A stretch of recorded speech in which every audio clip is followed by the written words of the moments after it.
All right. All right, all right. Sorry for the delay. Seems like there was a little bit of waiting while we're doing this. I want to say to all of you, thank you very much. Thank you, my friends, for tuning in to this live stream. It is a pleasure. It is an honor to be here with you, being able to chat about collectibles. So, waiting for all of this to work out. Thank you, everyone that is watching. Agent 37, welcome, my friend. Thank you very much for your support. Let me know if there's any problems, if you can hear me well, if there's anything with the audio that needs to be adjusted. Let me know, and I will fix it. All right, so I'm getting all some of my stuff ready. Running a few minutes late because I was taking the dog out, and you know, I was getting all the stuff ready. Hey, Batman, how are you, my friend? Thank you. Welcome to everyone. Welcome very much. Thank you very much for being here. Welcome to this chat, this week's chat, and it's you know, definitely there's a lot to talk about this week. There's a lot of collectibles, a lot of companies doing, as usual, amazing stuff, and it's definitely worth checking out all the stuff that is coming our way. Now, because of time, as always, I mentioned I try to be as concise as possible, but it's been like, seems like sometimes the live streams can take a while, and that is definitely not the best thing for me. And I'm sorry, I think my audio here was something going on with this. I don't know what it was. It's taken care of. Sorry for that, for the intrusion. But as I was mentioning, sometimes I don't get the opportunity to well, on the week I don't get the, as I mentioned before, I don't get the opportunity to talk about a lot of things which I want to talk about. I want to talk about all these collectibles. I want to talk about the statues. I want to talk about the action figures. I want to talk about all the cool stuff that is happening, and unfortunately we don't get the chance. So I think the live stream, the live show, allows me to bring all that stuff here. However, that means that everything is packed, you know, with a lot of information. So I try to be as concise as possible, trying to give you as much information, my thoughts on things, but that extends sometimes very long. You know, like last week we were over more than 3.5. It was almost getting to 4 hours. So it's a lot of time. It's a lot, and definitely by the end of that night I wasn't feeling so great because I had to be sitting down here for all that, you know, period of time. So hopefully we don't get to do that today. So for that reason, I want to get into the collectibles. I want to talk about things. I want to share with you what I think about everything that it's showcase, and really get in depth with it. So thank you, my friends who are watching, and those who will be watching in the future. Don't forget, normally in the on the weekend I put timestamps on the video. So if you don't get the chance to watch the video live, you can always come back and watch the recording. And if you're just only looking for information about a particular collectible, you're not interested in watching the entire video, you can always go through the timestamps, and that way you can go there. So we always do that for the people that are coming in the aftermath of the live stream. But also, if you're here, don't forget to leave a like. If you're watching this for the first time and you like the content, please consider subscribing to the channel. That helps a lot. Also, every donation you do through the the super chat, you can do that as well. That helps the channel, trying to build stuff up here, trying to get the equipment, trying to get stuff done. So everything is welcome, not necessary, but if you are willing to commit to that, you know, by all means, also to subscribe to the channel or to help through Patreon on a monthly basis, that also helps. So thank you, everyone, my friends. Let's get into it. And you know, I want to really share this week. There's a few things that I want to cover, and I have a list of things, and hopefully we get the chance to talk about everything. Sometimes, you know, we're going so fast that I skip a couple of things here and there. But in the action figures, I want to talk about Hot Toys. Hot Toys is going to be the only action figure company that we're going to talk about today. They released a lot of pre-orders this week. Today, there's a lot of stuff that they've been announcing this week. Some stuff that was presented at San Diego Comic-Con. Some stuff that was presented at the Hot Toys Showcase, or the Summer Showcase event that they did in Asia. So we're going to cover some of that stuff because they have amazing figures, and I think they're fantastic, and we need to look at them. Also, I want to talk about the statues. I want to talk about companies like Royal Selangor. They have a new Joker pewter statue. Looks great. If you're into pewter, definitely you need to pay attention to what they do here. Gentle Giant, we're going to look at some of the stuff that they released this week. Some stuff was presented also at San Diego Comic-Con, but I want to look at some of the stuff that is now on pre-order. Some really good stuff. We're gonna look at Iron Studios. So of course, we have the Inside Iron Studios that happens always the last Friday of every week. I'm sorry, every month, every week, every month.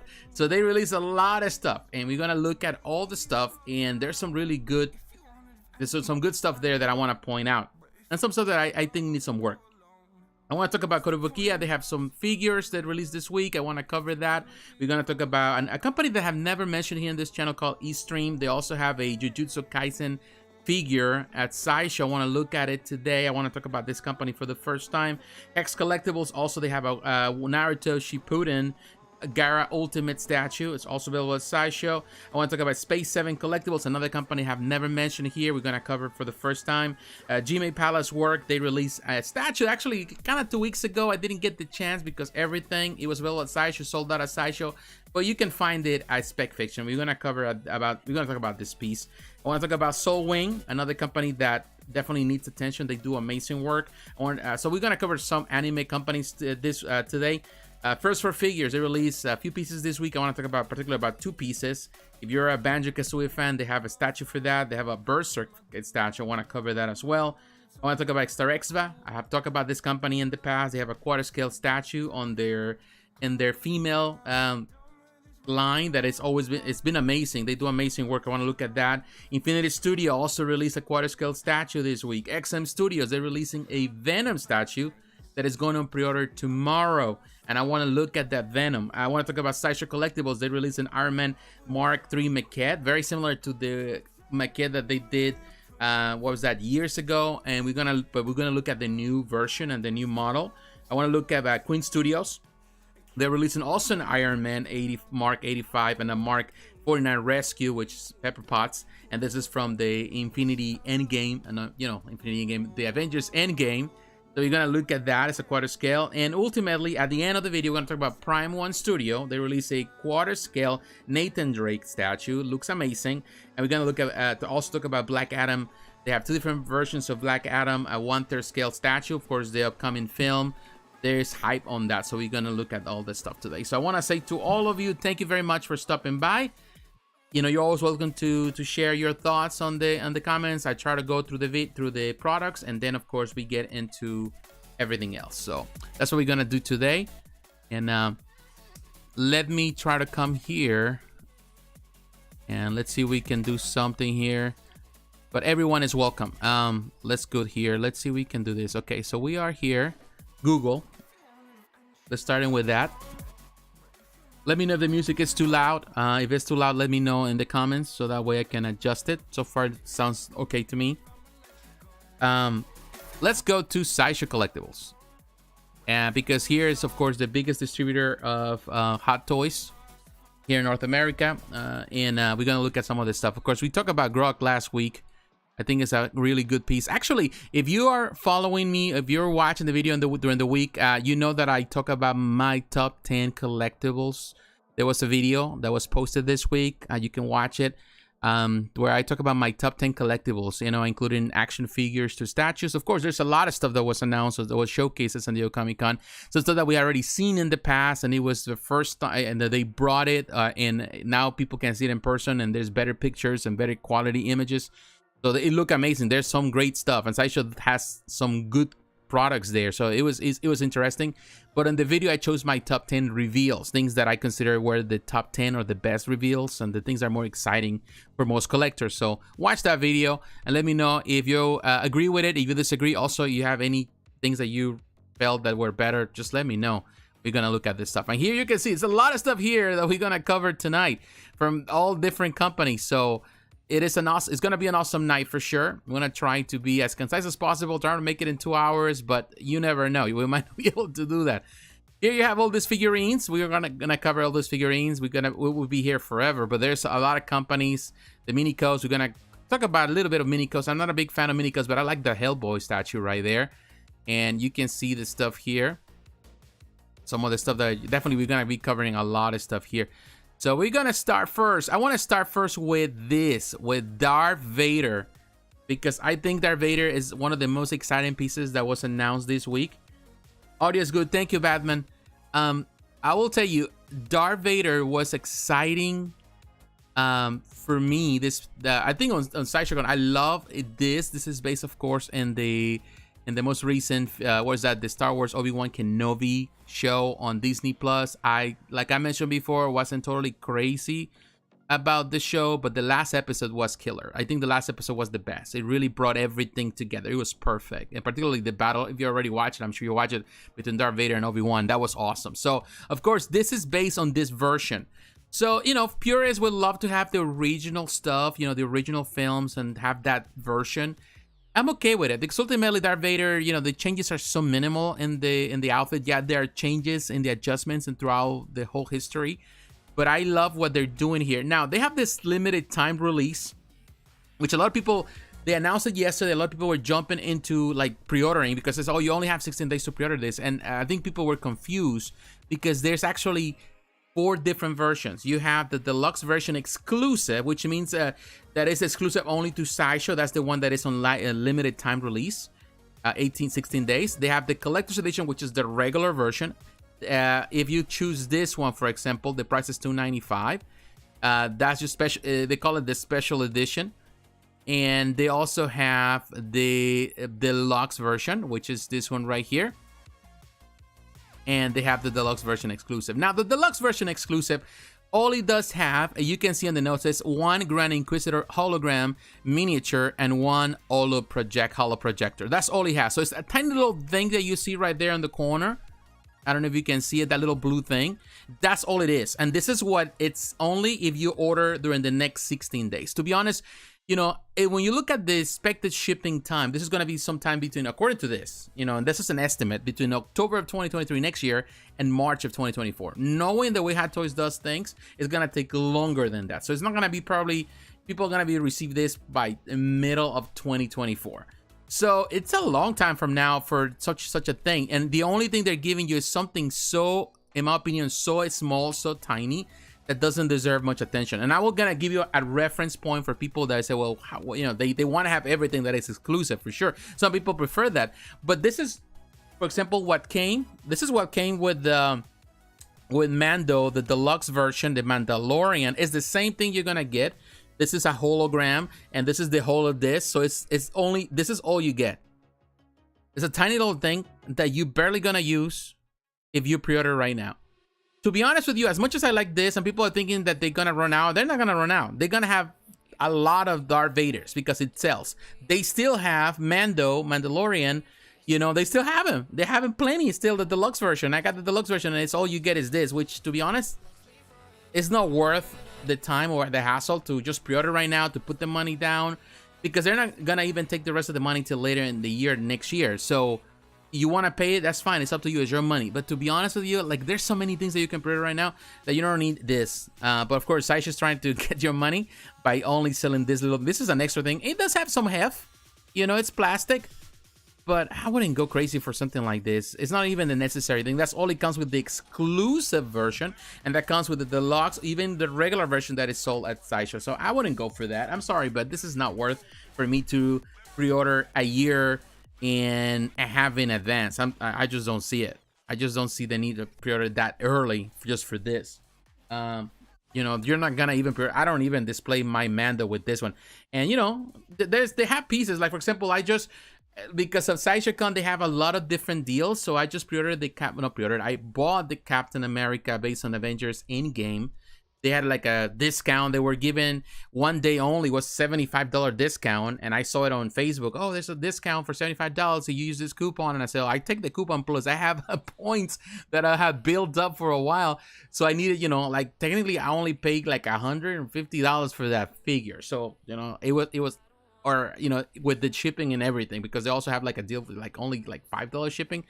So it's a bargain to me, because, you know, and they still have him. They still have Captain America. Believe me, they're gonna do the same with Darth Vader. They're always gonna have plenty of them available when everything comes out. So you don't have to really rush just for this tiny thing. Now, going back to the piece, of course, this is just my 2 cents on the matter of pre-ordering so early, particularly when we're talking about Hot Toys. But going back to the piece and looking at this, I think it's awesome. This is a very awesome representation of Darth Vader. This is the deluxe version, and it comes, of course, you can see with the 2, you know, in this case, the lightsabers. Oh my, it looks great. I love this. And this post is awesome. Not only that, it reminds me a little bit of course, I've been reading lately. I've been reading a lot of Darth Vader, comics today. Because, if you follow my channel closely, you know that some time ago I posted it's been probably 2 years, and that video still does amazing. A lot of people come and watch that video. When I talk about the comics from Dark Horse Comics, if you're familiar with my channel, you know that I'm a big fan of those comics. And I talk about my top 10. Of course, it's a lengthy career, many years where they were produced on the Dark Horse Comics, and there were so many fantastic stories. But recently I've been getting into trying to keep up now with the Marvel. I didn't really get into the Marvel train as fast as possible because I was perhaps a bit salty because the Dark Horse Comics lost the license. But I've been getting into it, and I've been enjoying a lot of these runs, particularly the Darth Vader. There's been 2 different runs, and there's some parts where also Darth Vader is part of the stories that they've been creating. And I've been enjoying the Darth Vader stories, and I think it's a phenomenal character. So when I look at this post, it reminds me of those comics that we've been reading lately. There's also 2 omnibuses that just came out. So Darth Vader is such a phenomenal character, and I always enjoy, even when Dark Horse Comics did a lot of different stories with Darth Vader, I really enjoy it. I love that it comes with this extra head, and actually they said the eyes are movable, so you can position the eyes in different ways. So it looks good. Also, it has battle damage, as you can see, and this is removable. This plaque in the front, it has the light up features, and it's gonna be, if I'm not mistaken, a USB cable, so that people are excited for that too. It's not only batteries, because batteries die out, and there's a big problem with it. So here you can see that is pretty cool. I think I will display mostly like this, but look at this. I'm definitely gonna get this, but I'm gonna wait till when it comes out to get the deluxe version. I think it looks fantastic. In my opinion, this is the best version of Darth Vader so far. Of course, not being a purist, but talking about from Hot Toys, I think this is the best version has been produced by Hot Toys. It looks fantastic. I really like it. And here's the deluxe version. Exclusively features undamaged light up chest panel. So you have the one with the light up and the one without it, which is cool. Again, this is for the deluxe version, so this is not part of exclusives or anything. That's gonna come with the deluxe, regardless if you get the exclusive or not. So here's the special edition bonus. This is what comes from Sideshow, the Grand Inquisitor hologram and holo project. So like I was mentioning, it is the same thing as I show. It's not a big deal unless you really want it, unless you're really curious about those little things, because it already comes with the the helmet, the Darth Vader helmet, and this is with the deluxe version. Exclusive, so you get the classic Darth Vader, so that's the reason you had to go for the deluxe version. And then you get the interchangeable control panel, and you got the LED light up figure vase. So these are coming with the deluxe version. That's the reason why you should in this case, order that. But don't fret if you don't pre-order it now, because they're gonna have plenty of those available, as they have with other pieces when they come out. And here you see everything else that comes with this. The rolling eyeball functions, which I think is super cool. And then you have all this other parts. So I think this is it's a great figure, no doubt about it. Not a Hot Toy fan, but this looks great. Yeah, it does look great, and to me, it's a fantastic figure. I'm really going back. Yeah, I used to collect a lot of Hot Toys back in the day. I stopped collecting for years. I just didn't have the time, or I was invested more into statues. But lately, I haven't seen the progress in recent years with Hot Toys, and the figures they're improving the figures. They're doing 2.0 versions of a lot of things, and to me, that is really awesome to see what the company is doing. So definitely Hot Toys, it has my attention now as a company. I think they're doing amazing stuff. Another piece that was showcased from Hot Toys that was released is the Mighty Thor. They have this is of course based on the most recent film. I watched the film. I enjoyed the film. And I wouldn't say that last week, I wouldn't say that I was blown away by the film. I still think the Ragnarok is a better film. I enjoy, the addition even to Jane Foster here. Of course, I've been reading the comics of with Jane Foster recently. I've been reading, kind of going back. I started reading and being consistent reading the stories. And I love Jason Aaron stuff. I think Jason Aaron, there are things that I'm not crazy about his writing or the things that he does, but I do appreciate some of his take and the stake that certain things that he does in his storytelling. And definitely I kind of see that they took some inspiration in the film from his writing, a lot of inspiration, but of course they did their own thing. So I wasn't crazy about it. This Jane Foster, you know, you got the collector's edition, the regular version, and then you have the exclusive version. Now, the exclusive version, this is Sideshow exclusive. It comes with an interchangeable helmet with battle damage effect. Now, this is something that I will definitely, if you want the battle damage stuff as a part of the film has it, then definitely go for this one. But I would say that it looks great. This is not, it wouldn't be my first pick or choice of character to have. I think the figure, it's fine. For some reason, they're covering her face. I think perhaps because something that has to do with the actress. They cannot really showcase her likeness or something. Or maybe it's because it's part of the license process. Maybe that's her face. Who knows? And here's with Thor. You know, the design is fine. You know, I have no problem with it. I think if you're really into, you know, I'm sure that many fans out there are going to go for it because there's always fans out there. And here's a special bonus. Special bonus, of course, is the damage helmet. Although it's the only thing that comes with it. You know, you can go for it or you can go without. It's up to you. The likeness with the actors is there. The hair is fully sculpted, which I'm fine with it because I'm not really necessarily a big fan of just the hair. You know, the strands of hair and all that. It looks sometimes so. It looks like a Barbie doll. I think with this one, with the sculpted hair, it feels more natural. At least it's more. It's cleaner. It's a cleaner look. It's easier to, you know, to maintain. You don't have to worry about the strands of hair, you know, and all of that. So I think that this is fine. Price is $305. Of course, the Hot Toys figures have gone up in price.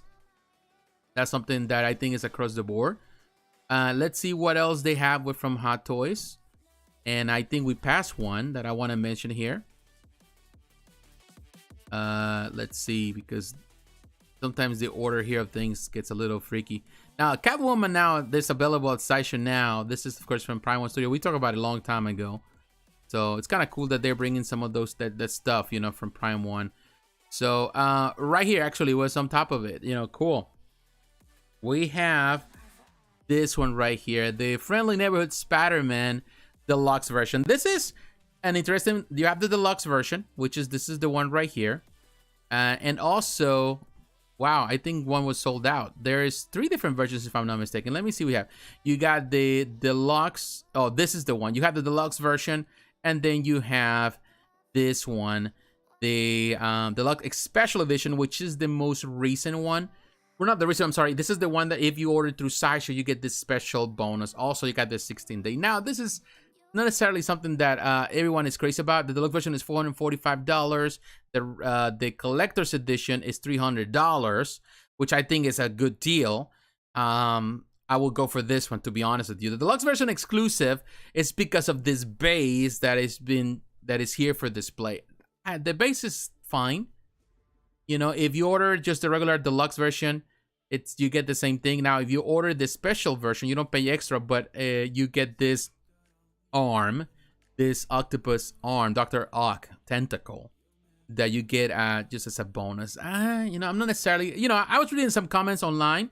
Some people were not necessarily big fans of the base, and I totally get it. I think that now Hot Toys wants to get into the base stuff, into the base game, and they add in some of these games, which is something very new, very unique and interesting. At the same time, this base is, you know, with Hot Toys, because I think the biggest thing with Hot Toys, you want an interesting base, a basic base, but also interesting looking, not such a huge thing.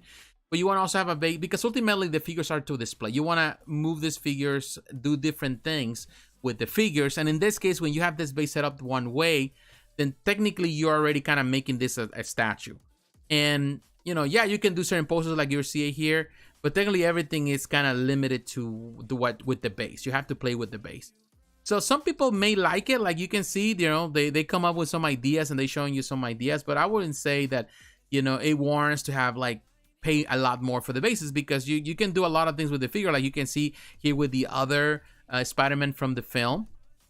And another criticism of this figure has been the in this case the face. Some people are not crazy about the portrait. I've seen some comments, also some videos. People are pinpointing that, of course, Tobey Maguire looks, you know, a lot older, but at the same time, it's based on the film. And you know, I was looking at the film just like over the weekend with my wife. I was watching also here in the house with my nephew. And I was looking at the film, and we're talking about that. You can see, of course, Tobey Maguire has a baby face. That's for sure. He always had. But now you can see that he's older. He looks more like a man. Back in the day, he looked more like a kid. He always looked younger than how old he was. And I feel that I don't have a problem with this sculpt because it reflects that he looks older, and in the film you can see it. When, of course, you're watching this on a bigger screen, a nice screen, a 4K screen like I do. So you watch it in 4K, with all the whistles and all the all the things, then you can see definitely he's older. You can see the face. So I think the detail is there. Some people would say it's not. You can see that it's an older, now Tobey Maguire, but it looks like Tobey Maguire. So it's like I don't see that they went too bad. I think it's really close. It's not perfect, but I would say 98% accurate.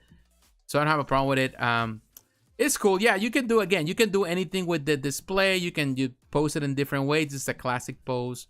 I like that. And you can do a lot of things with it, which in the end is up to you if you want to do it. Again, if you pre-order within this next 16 days, you can get the tentacle, just another addition to it.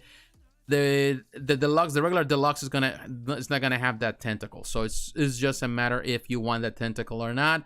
Some people may just simply skip it. The deluxe version only is that base.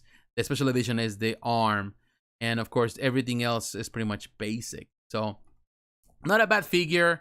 Definitely you have to make a consideration if you want to pay that much money just for the base. So technically you're paying $145 more just for the base alone.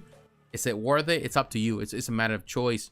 Now, another figure, and I think a lot of people definitely are excited with this one, is Iron Man Mark III 2.0. This is the 2.0 version. This is the special edition. And you can see $455. Some people are complaining, even some of my friends, about the price. I totally understand, but keep in mind that Iron Man has always been expensive. All the Iron Man statues are expensive. Now, trying to look at the details, I'm not so sure if this is made out of die-cast, because that might be what really changes the price. Let me see. It has authentic and detailed likeness Iron Man Mark III. Okay, whatever. We know that. Movie accurate. Okay. One interchangeable helmet head with LED. So it has an LED light up function with light battery operated. So it's battery operated. Some people are not crazy about that. Interchangeable mask with battle damage effects. Okay, so contains die-cast material. So it's not fully die-cast. So it does have some die-cast elements. Some people will like that. I think it's a great revision to the one that was sold many years ago. I think it's fantastic. I think the Mark III is, in my opinion, one of the most classic of all the Iron Mans. I think it's fantastic. I love the portrait. I think, of course, they're showcasing the actor. I love that. It has some battle damage in there that is interchangeable, some place where you can interchange that. So you can do so many things. I am going to get this piece for sure. I am going to get this Iron Man when it comes out, whenever it comes out. But look at this. It's huge. You can do a lot of things. They improve. I think that base also is part of it, which I think the base is nice. I like the base. It's simpler. It's simple base. It's not so overcomplicated. It's not as huge as the Spider-Man base. I think I can justify the price on it. And it looks awesome. I do think it looks awesome. And now I don't see the picture here, but also another thing that they did, and I saw that on Facebook, they rearranged the height on this one, the exclusive Maquette, one Iron Man Mark III battle damage helmet. That's right there. But I think I don't know if he's gonna be able to wear it. I think it's just just for display. And here you can see on this one everything that comes with it. The base, I think the base is nice. All the detail. It is a nice piece. Definitely excited for this one. I think they did a fantastic job with that. You get the different helmets, the regular helmet, you get the battle damage helmet. So it looks good. Again, $455 for the exclusive, and the collector's edition, which is the regular, is $455. So you're paying the same price regardless. All they have exclusive is that extra damage helmet that I don't think you can interchange to the body. I don't know if you can. It doesn't seem like you can. It's just the damage helmet that he can carry. I think he can carry while he has his hand. So I will say that this perhaps might be, you might need to have the helmet to display it if he's carrying that helmet. Yeah, it's up to you if you want to do it. That's something that might be worth considering. I think this one perhaps deserves that. And this is a classic, definitely classic figure. Here you can see articulated waist. Oh, we skipped those. It has enhanced armor colors. That's cool. It has inner mechanical detail with light up function. And the updated height right there. So this is the classic, the original, and they updated the height, which is more is more accurate to the collection that they've been doing. This was a lot smaller, of course, back in the day when it came out. So the pieces are better height, better proportion. So it's better proportion in my opinion, definitely. And here's the mask. Yeah, it's something that is just for display. That's the special bonus. That's kind of cool. So yeah, I would say this Iron Man, in my opinion, it's not a bad choice. Definitely something worth checking out. Now, I want to mention something also. Well, we're talking about this company. We're talking about Hot Toys. I want to come to another piece that is not on pre-order yet. Hasn't been showcased there. But I think it might go on pre-order this weekend or next week based on recent history. Here, of course, you can come to see all the Hot Toy stuff here at Facebook. It's a great place to come and look at it. I want to talk about Robocop. This is another piece, in my opinion, that I'm super interested. I think all these pieces, in one way or the other, I'm interested. But I'm really liking these pieces. Here you can see Robocop. My friend calls me Murphy. This is the whole thing. This is based on Robocop 3. And this is gonna have diecast elements, and I am such pumped for this one because I was considering, man, I needed Robocop in my collection. I needed Robocop figure, and I was even looking at smaller stuff from NECA and all that. But I said, man, I wish Hot Toys would redo this, or Bay, which did it many years ago. We haven't seen one in a while. Would like to see another company doing it. So I was even looking at some Chinese websites trying to see if there's anything you can sometimes find on the Vine. Somebody has one and they sell it and they import it. But now that Hot Toys is doing it, I go for Hot Toys because I think the quality is going to be a lot better. I like what they have. Of course, this is based on the third film, so it comes with that the jetpack and all that stuff. And I love this pose, man. This is so cool pose from the movie. I'm really thrilled with this one. Definitely, this is a really nice figure that I am going to add to the collection. So I don't know, I'm telling you, I'm going to do a lot of Hot Toy stuff in recent years, but I'm just really thrilled with a lot of the Hot Toys is doing. I think company is getting very excited. You know, it's good to be. I think you're never late in the game with Hot Toys because they're always doing stuff. They're redoing some stuff. You're not missing out. They're gonna bring something else, and they have so much to offer. And it's really cool to see this company thrive in the way they're doing it. So it's cool. Look at the detail there. And you have the interchangeable face. Too bad that it doesn't have that you cannot remove the helmet to see Murphy's face. All that would be awesome. But I'm guessing that they will do that with another variation of the first film or the second film, because ultimately they're gonna milk it. You know, that's how they do it. But I think this Robocop is gonna do so well. It has the battle damage too in all the interchangeable parts.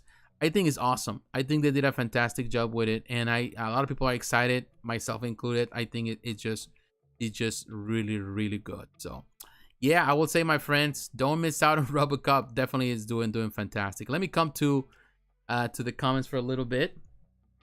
But I want to say to all of you, thank you, my friends. Those who are watching right now, appreciate your time. Those who are taking time to be with me tonight, I do appreciate it. Let me know, what do you think about the Hot Toys? What do you think about the figures? Are you like any of them? Are you gonna pre-order any of them? Have you already pre-ordered? What do you think? Let me know.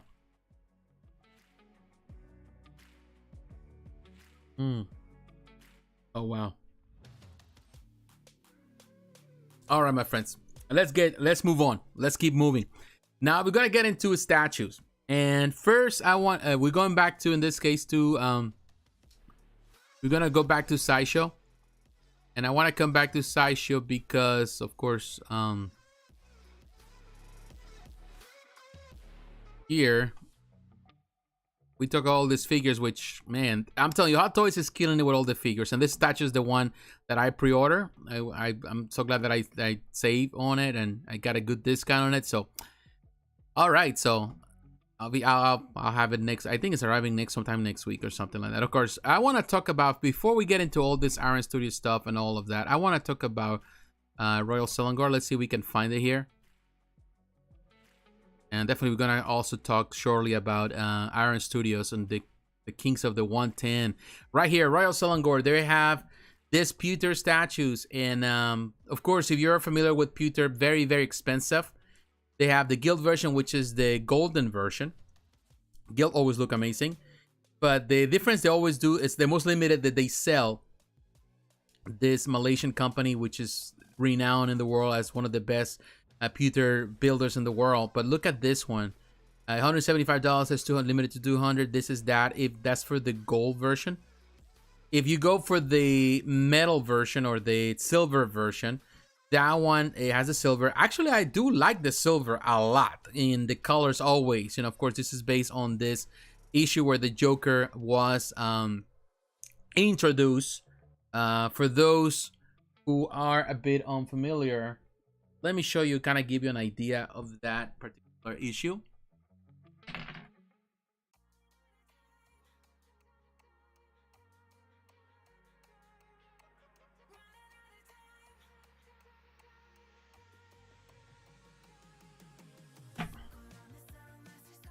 All right, we're back. We're back.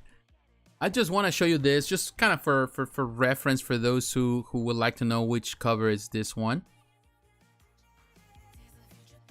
Gonna give you a reference. I have the Batman by Neil Adams omnibus. Take the dust jacket. Just to refer to this. This is the cover right there. The same cover. Well, the Neil Adams omnibus, but of the cover of this issue, the number 251. 251 of Batman, of course, the return of the Joker, and so they're using it on that. This is a classic cover by Neil Adams, and of course, this is the cover also on this omnibus. That is hard to come by nowadays. It's sold out, and hopefully they reprint at some point. In any case, going back to what I was saying, here I'm looking at the notes from Agent 37. Robocop looks great. I might get the Clint Eastwood 1/6 scale. I also like in the Clint Eastwood. I'm telling you, that also is a great figures. I love those, so I'm looking at those when they come out. Hopefully the quality is good, because Sideshow has been kind of missing a little bit. Sometimes their figures are not as good in comparison to Hot Toys, but yeah, that's a very good piece. So going back to here to Royal Selangor, looking at this, I think it looks fantastic. Of course, you know, this is a collection that they've been building over time, and they've been doing amazing with it. I love even the Joker image right there. Well, actually, it's fine. Not so crazy about that design, the way they did it. It's kind of, but it's different. And I wish it has a little more, you know, because when you see it here, it's just all black. And they could have done something different on that one. Maybe add a little bit of color to it. But, you know, it's fine. You know, I think this is not a bad thing. It's expensive, of course. Again, this is pewter. $180 for this one, which is the less limit, the 800 pieces. But if you go for, in this case, for the golden version, which always the golden kind of, you know, jumps at you more. But I wish there was a version where you get the golden, the guild version, but also with colors in the background. In my opinion, that would be awesome. But hey, you know, it is what it is. You can see this is the golden version. It looks really, really good. Now, I'm trying to think who is the one that did the sculpt, because they do work with different artists. Some of them I already know. He doesn't. Oh, yeah, Mufisal Mokhtar. He's a sculptor. Mufisal is a phenomenal sculptor. He does amazing work. He does a lot of these pieces for them, you know, for Royal Selangor. Let me see if we can give you an idea for those. You know, I've talked about Royal Selangor here in the channel many times, but they do like this Captain America. I like those Captain America, and I've been thinking about getting one of these for my collection at some point, but I haven't, you know, jumped to it because of the price point, because they're expensive, man. But I would love to have that. You know, they also have the, you know, like the Black Widow recently. That looks great. So they have the Iron Man. That Iron Man is amazing. So they have all these pewter pieces. Like, look at this one. The Superman has been for sale in a while. Normally the golden version, the guild version, sells the most, is the one that sells first, but then you have all these others. And look at Spider-Man right there. These are amazing. I love this. I'm a fan of this. It's very classic and definitely very elegant, but right now I'm kind of not doing it because it's too much money. To me, Joker pewter seems like a high, little high. So you mean that? I mean, like, it looks high price wise? Yeah. Oh, you're talking about the way he's jumping. He's too high on that. It might be. I think so. I think you might consider that he's too high on the screen, on the. Maybe they could have just go down a little more. Maybe that is the case. But yeah, when talking about pewter is always expensive. It's not for everyone. That's the reason why it's rare, and but it is really always pewter. Always adds a lot of value in the aftermarket because it's pewter, because of the material, because it lasts for a lifetime. You don't have to worry about it much. So it's something that, you know, is worth considering. Now, the limited time offers is $2 US shipping. You know, with that price you're paying for it, $2 is just, they can do free shipping, you know, but Sideshow sometimes have to make at least $2 out of you. Yeah, the price is high, but, you know, when you look at the, you know, what they do, what Royal Selangor does with all their pewter stuff, it's a standard price. It is high, but it's a standard price for their pieces. And it's a very high-end collectible, and that's what they do, and that's what they target. Sideshow's been distributing them for I would say the last 2 years, but Royal Selangor has been in business for like, I don't know, 80 years in Malaysia, and is a renowned pewter producer in the world. The most renowned, one of the most. There's 2 companies, one in England, if I'm not mistaken, and then the one Royal Selangor. They're the most renowned, the oldest in the world. They're still producing stuff the old-fashioned way, so it's cool. All right, my friends, let's move on. And while we're here, I want to move on. I want to go into, let's see. Let's move on to Iron Studios. Like that, we're here. Let's go into the 110 scale statues. We're not. There's a lot of things here that we could cover right now, but we are going to skip for the time being. Let's go into Iron Studios here. But I want to say to all of you, my friends, thank you for those who are watching right now. Don't forget, if you're watching this and you like the content of this channel, don't forget to leave a like. Let me know you're watching, and also you can participate there. Of course, this is Iron Studios. We got the inside video today. Of course, the live stream, they got all the stuff there. They showcase a lot of things. You know, they were you know, pretty much talking about everything that happened at San Diego Comic-Con, all of that. I don't have time to watch the inside, of course, because of my job. I don't have time for it, so I don't get the chance. But after I come home, then I get the chance to kind of go through everything. I don't go through the video, but I go in through the stuff that is out for pre-order. So we're gonna look at the stuff today. Here you can see the full list of things. We have talked about some of these things before.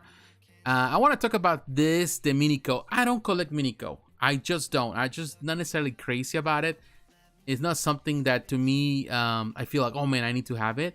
But I look at Hellboy Minico, and I think this is perhaps the one that I like the most. $44. It's gonna release sometime next year. It's made out of PVC. I don't know. It looks kind of cool. I like the smile. That looks pretty cool. So I think this Minico, a lot of people, and I think price-wise, I think it's not a bad thing. But I definitely not crazy about the other figures. But this, I don't know, this is a cool one.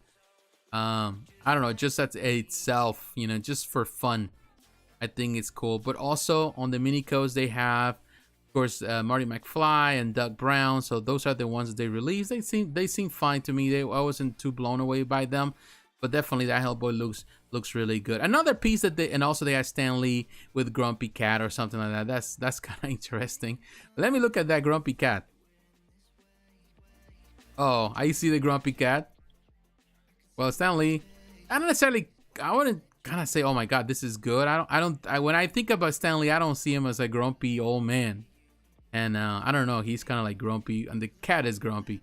So I don't know where they took that inspiration from. It seems fine to me. I don't, you know, personally, I would prefer to remember Stan as a more a happier, more chirpy person, because that's who he was in the end, you know, as by his fans. His fans kind of always remember that. All right, so, but the things that we came out, also, they have a pre-order. They have Arthur's Shelby. This is part of the, what is that, this film that they're doing? Not the film, the TV show that is on Netflix, the Peaky Blinders. I'm not necessarily a fan of it. I haven't even watched it. $170, but when I look at this one, it looks really good. I saw also the piece at the site in the San Diego Comic-Con. I think looks great. I think this one looks fantastic. I think this collection so far, the 2 pieces that have released, the likeness is really spot on, and I think if you're a fan of the show, you like this, definitely you're going to enjoy it. I think they did a phenomenal job with that likeness. It's really, really good, and I really like what in this case Iron Studios is doing with these pieces. Really looks cool. So it's a really nice piece. Definitely interesting. $170, which has become a standard, I think, for the detail and all that. I think worth the price. Even the paint job is excellent on these pieces. I think Iron Studios is doing better. I see a lot of people really praising their designs more and more. I think they're coming along a really nice way. Another piece that I want to cover today, before we get into the Marvel stuff. Actually, we're gonna get into the Marvel stuff, but we're gonna look at the, in this case, based on the movies. I want to start first with Winter Soldier. Winter Soldier right here. Actually, no. Before we get to Winter Soldier, because let's stay with some of the Warner Brothers stuff. Let's talk about Batman with the Bat Signal Deluxe. This is $210, which I think it's a fair price. Of course, based on the Zack Snyder Justice League art scale, 210. Looking at it, it looks really good. I think so. You know, they have done other Bat Signal statues before, and I wasn't crazy about those. I think this one is a much better interpretation of that. I think the ratio of the scale, of course, you know, he's standing on top of this, which makes it even taller. But I think the detail on the base with the Bat Signal is excellent. And I think Batman looks phenomenal in that pose. He's perched on top of it. And I think I love the way they in this case, the flap of the, of course, of his, God, this, I don't know, man. I'm telling you, I'm tired. I forgot the word. Sometimes I forget some words. It looks good. Now, closer to the face, you know, you might nitpick a little bit about the face. The cape. Oh my God, I just remember the cape. But look at the detail on the base. I like that. And it would be nice if it had a light up feature. That would make this piece even a lot better. But I love the texture. Really well done. Oh, it does have a light up feature. Oh, woe is me. That is awesome. You know, I was thinking that he didn't have it, but he does have it. That is super, super cool. I think this is a great piece. And I think 210 is well deserved because of all everything that comes with it. I think a lot of people are going to go for it. I think it's an excellent price. If you're a fan of Batfleck, you're a fan of Zack Snyder, you're a fan of this interpretation of Batman, then you definitely are going to really see the potential there for sure. All right, so now I want to move into the Marvel stuff, moving from Warner Brothers. Now I want to talk about the Winter Soldier first. Now the Winter Soldier, I think looking at the Winter Soldier, it looks good. I'm not gonna deny it. I like the pose they chose for this one. It's really cool. You know, it has some of that, of course, battle damage even on the shield. I really like the pose. I think the only thing is missing is he also having a gun or some submachine gun or something like that. He has it in the back, but it would be nice if there was an interchangeable arm where he's holding one or something. They could have done something like that. But regardless, I think it's a really nice interpretation. Some people may not like the fact that the shield is covering his body. They might prefer to have the shield on the side. So in the end, it's because, yeah, the shield is kind of covering that. So you have to kind of look and pose the other way, but then you're not seeing the shield. So I think at an angle would have been better. But because ultimately you have to display it like this just to see his body, or like this. I think this is the best display option there. So yeah, that would be the best option. So $140 for this one. Now another one that we want to cover is this Green Goblin. Now Green Goblin, looking at it, hey Carlos, how you doing, my friend? Thank you for tuning in. I appreciate it. Now looking at Green Goblin, of course, this is based on the Spider-Man No Way Home. This is a very interesting pose, very tall because of that vase, the way they did it. It has interchangeable portraits. Very interesting. Of course, it's based on that. I would say with this one, not necessarily a fan of the base or how tall it is or how disorganized it looks. It's fine. The clear resin here, not necessarily a fan either. It looks a little bit plasticky, so I'm not crazy about that. The portrait, though, it's pretty good with the actor. That is a pretty good portrait. And I think also, another lack of this is lack of color. Maybe they could brighten some of the colors, or perhaps it's just the picture itself. And here, of course, with the mask. overall, I think, you know, there's some pluses and some negatives. You know, I think some people will love it. I'm not necessarily a big fan of some of the way the base is, although I do like, I think the base in itself, but I do like the posts, and I do like, you know, his hovering thing and all that. So I think that's fine. So it's not a, I would say, I'm not too crazy about it, but also I'm not saying that it's a bad piece. I think he has a lot of potential, and I know some people will appreciate it. So we're 50-50 on that. All right, so we're going to continue now with the Marvel stuff. We're going to leave the Master of the Universe He-Man for the end. But here, of course, one of the biggest highlights for me at Sideshow Con, I'm sorry, Sideshow Con, at San Diego Comic Con. And let me read this. Hey, thank you, Agent 37 watching. AJP, like the content. Thank you, Carlos. I appreciate it, my friend. Thank you very much. But looking at the pieces here, of course, you know, I mentioned on my video my top 10 things from Sideshow, from the San Diego Comic Con, Iron Studios, particularly the Apocalypse collection. I think it was a surprise for me. I like it. I like the direction. I like that they showcase a lot of different pieces and they want to build something with it. You know, like, you know, I like that. Like, for example, I gotta be honest with you. I'm not necessarily the biggest fan of the Age of Apocalypse. It was not necessarily my favorite thing as a comic book reader, but I appreciate Age of Apocalypse because I believe that it's a fantastic. And I have here's the omnibus. I do like the stories because I think it's a fun story. It's not the greatest story of X-Men story like some people have mentioned before. It's a good story, but it's not the greatest X-Men story. It is fun, it's packed, it's different, and there's so many characters that we see here that they are here. Like you see, they have Magneto, they have, of course, Apocalypse, they had Bishop, they have because Wolverine. So they technically went with the biggest characters, but there's others like I don't know, like they can bring like Nightcrawler, of course, the versions from Age of Apocalypse. They can bring, of course, Saber 2. They can bring you know, like Psylocke, and they can bring so many characters that they can bring from this collection. And they already brought a good number of them here, so that's awesome. I'm excited for that. So looking at going back to this, so it's exciting. The potential of this collection is there to do a lot of great things here. So let's start first with the pieces as they go. We're gonna keep moving to the top, and I want to start first with, or we're gonna just kind of go random. Let's start first one of the biggest, which is Weapon X, which is Wolverine. $170. I think I like what they did with this one. I think it's a great depiction of Weapon X, of Wolverine. I love the base.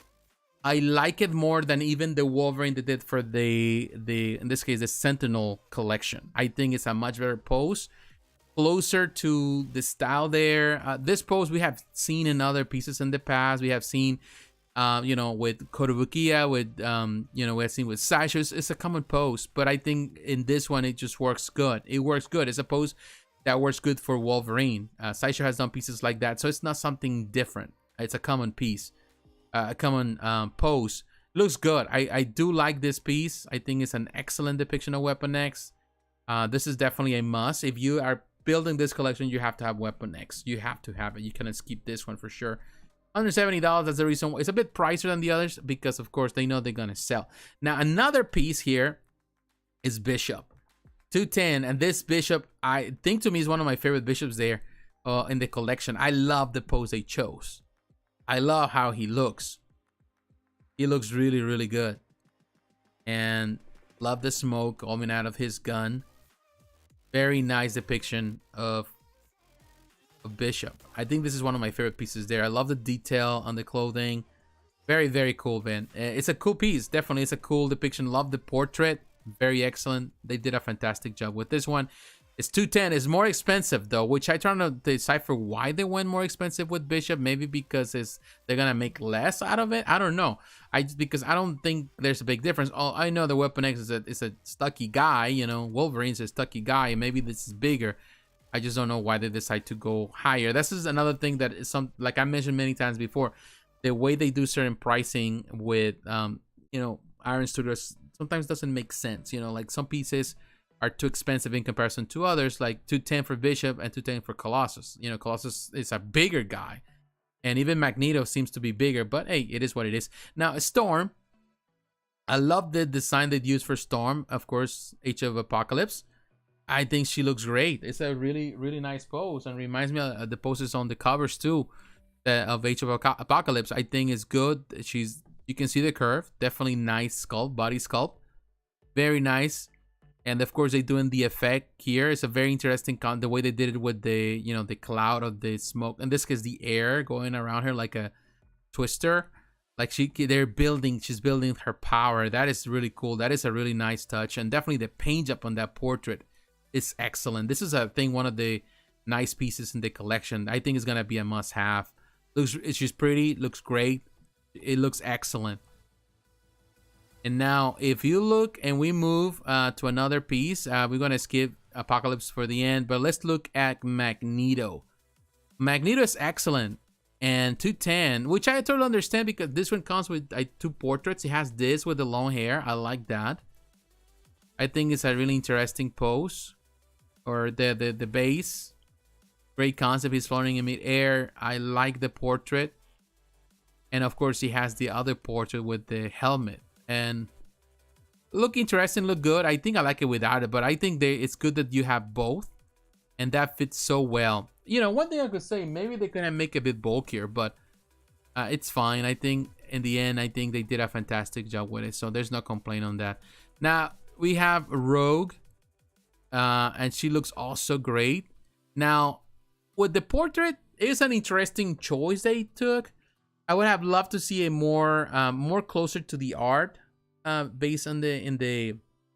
Of course, you know, you have like the art of Matt Rayer and all that, but something more closer to the art.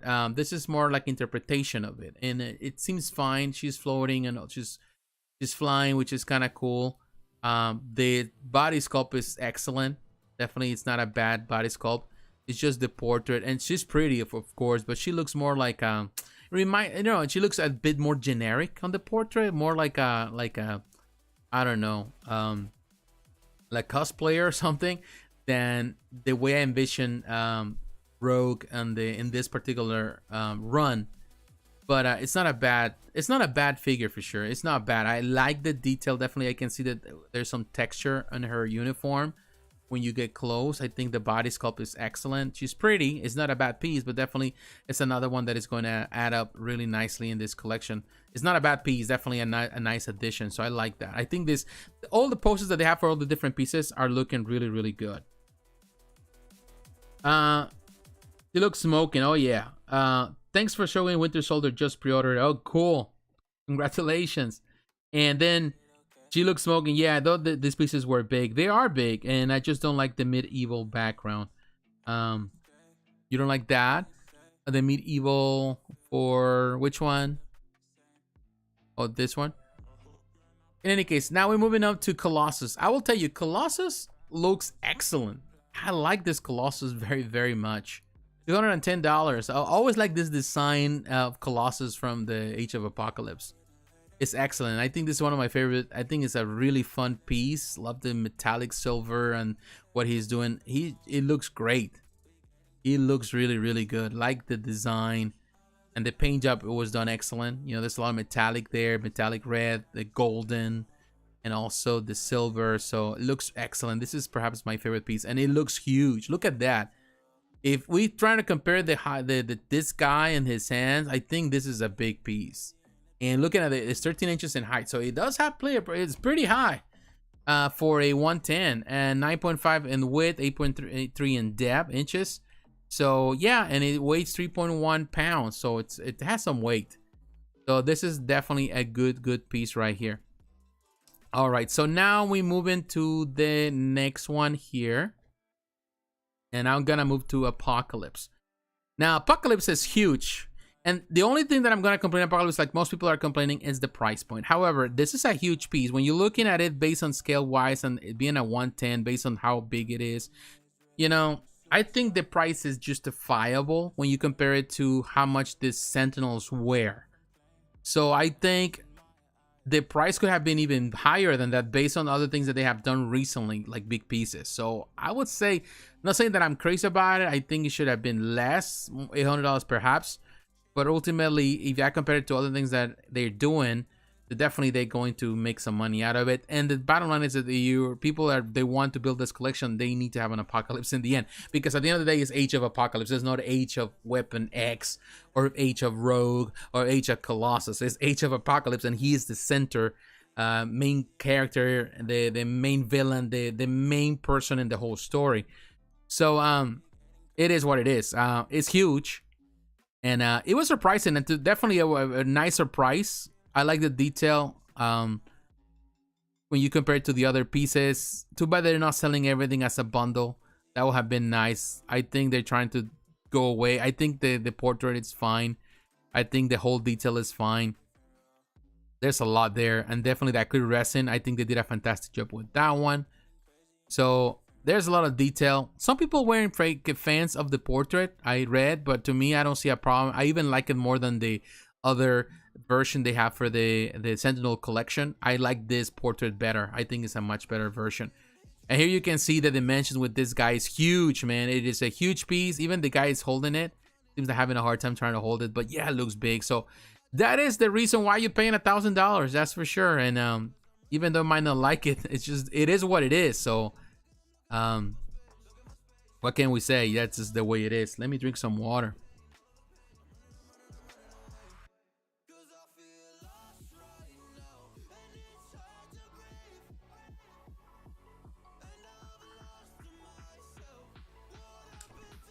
All right, let me read some of the notes here. If it had like building instead of a rogue, but hey, they're all great. Oh, you're talking about, okay, I see what you mean about that with rogue. You don't like the background, the base and all that. Yeah, I totally understand. Yeah, he's a big boy. Yes, he is huge, and that is the reason why it's expensive for sure. You know, I would say with Iron Studios, they're doing amazing work, and some things they do good, some things not so much. Hey, I forgot one piece. Sorry, I was thinking about it and all of a sudden I forgot about it. So let's go back. You know, this is an excellent thing, but let's go back to the last two here, which are the same piece in two different versions. You have the He-Man and they have the He-Man Deluxe, and then you have the regular He-Man, $160. Let's look first at the regular version.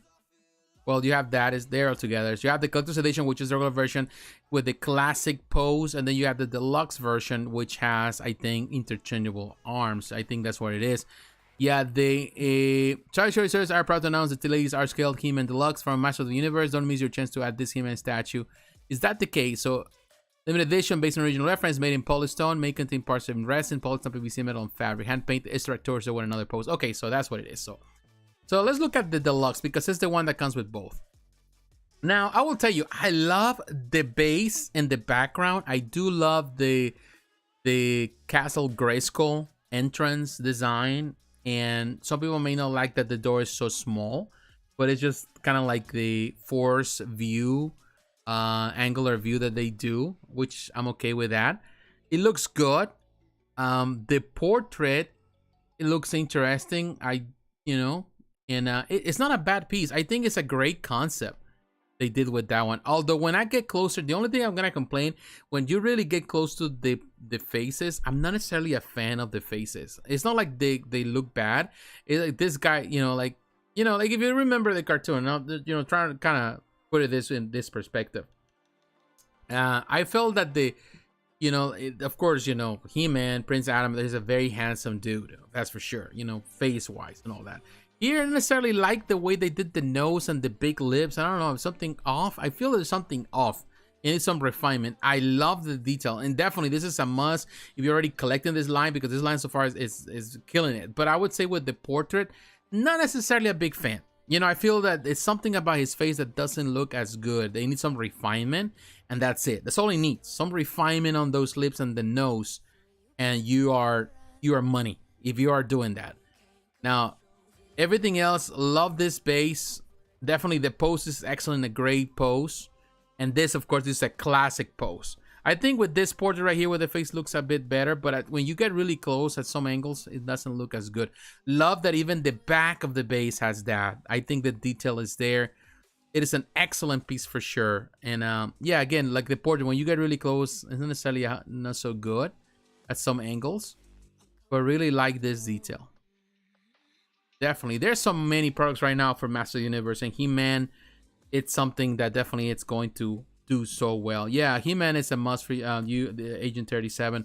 I totally understand. It's not a bad piece at all. I don't think it's bad. It just maybe needs some refinement, and that's it. I think I like it. I do see that in some ways it feels a bit less muscular. It's not as bulky. It's more slim in some ways, but I think it's not a bad piece. I think the whole concept is excellent, and this pose is a classic pose, also very close to the other pose with the Prince Adam, and definitely also with the PCS piece that was produced years ago. So yeah, it's good. $265 for the deluxe version. I think it's good. $164 just the regular version. So I will go for the deluxe because you get everything there. All right, so agree with portable, like the base detail. Me too. I think that's the part, you know, it's hard to hate on the piece. I'm not hating on the piece. I'm just saying that you need some refinement. But even without the refinement, I think the piece is great. And you're not going to find another 110 He-Man anywhere else right now. So where else you going to go? And I think Iron Studios has a nice concept. And if you're already building the collection, because the collection is coming along very nicely, so definitely you have to have He-Man. You know, you have to have He-Man. He's a must for any Master of the Universe collection. So yeah, it's a given that you have to have it. So we give him that. Now, my friends, I want to move on. Before I take a break. I want to move on to another company, and I want to talk about Gentle Giant. So we're coming here to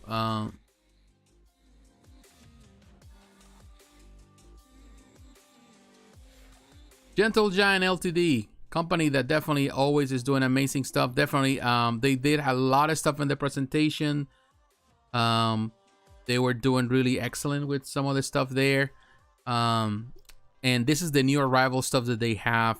You know, they have all sort of things that they were showcasing there, and they like this San Diego Comic-Con exclusive, $50. If you're a Nightcrawler fan, you like this. This is out of stock, so it's sold out here. Of course, it's exclusive. You might be able to find it, of course, if you go to other places. In this case, it's sold out here, but you can find it at, I don't know, like eBay. You know, some stores may have it. So, you know, this collection, they started with the Scotty Young stuff, and of course evolved into different things. You know, now they call it animated stuff, but definitely it's just based on his art. That's how he started. I don't know if he gets some royalties of that or not, but he started that. It's kind of cool. I always like this. Of course, there's the regular version. This is the X-Force. So the difference here is that he has the X-Force, you know, colors. So that's the only difference that they did with this variation. For those that like to complete everything, you have that. Now, this is another piece that I did not mention. I wanted to mention last week. I didn't get a chance, but we're going to talk about it. This item is only available to Premier Gal members. So you have to be a Premier member. You have to sign up for it, and you can come to this one. This is Star Wars Empire Strikes Back Boba Fett Premier Collection statue. This is 2022 San Diego exclusive. This was displayed there. I like this piece, and this is sculpted by my good friend Joe Mena. Joe Mena, it's a phenomenal artist. I admire Joe Mena, great person. He has sculpted this piece, and I think, I don't know if I talked about it before, but perhaps I did. But man, Joe Mena, I love the stuff he does. The simplicity of his pieces he's very simple, but he's so meticulous on the detail, and he does a very elegant this stuff. And he's been working for Gentle Giant for years. He's been working with so many companies, Sideshow Collectibles, you name it. With almost every company has worked with him. Now, there's another piece that also he worked on, if I'm not mistaken. This is the Obi-Wan Kenobi. Also another Premier Collection piece. Now, the Premier Collection, you're looking at a 1/7 scale. Both these pieces that we talk about are 1/7.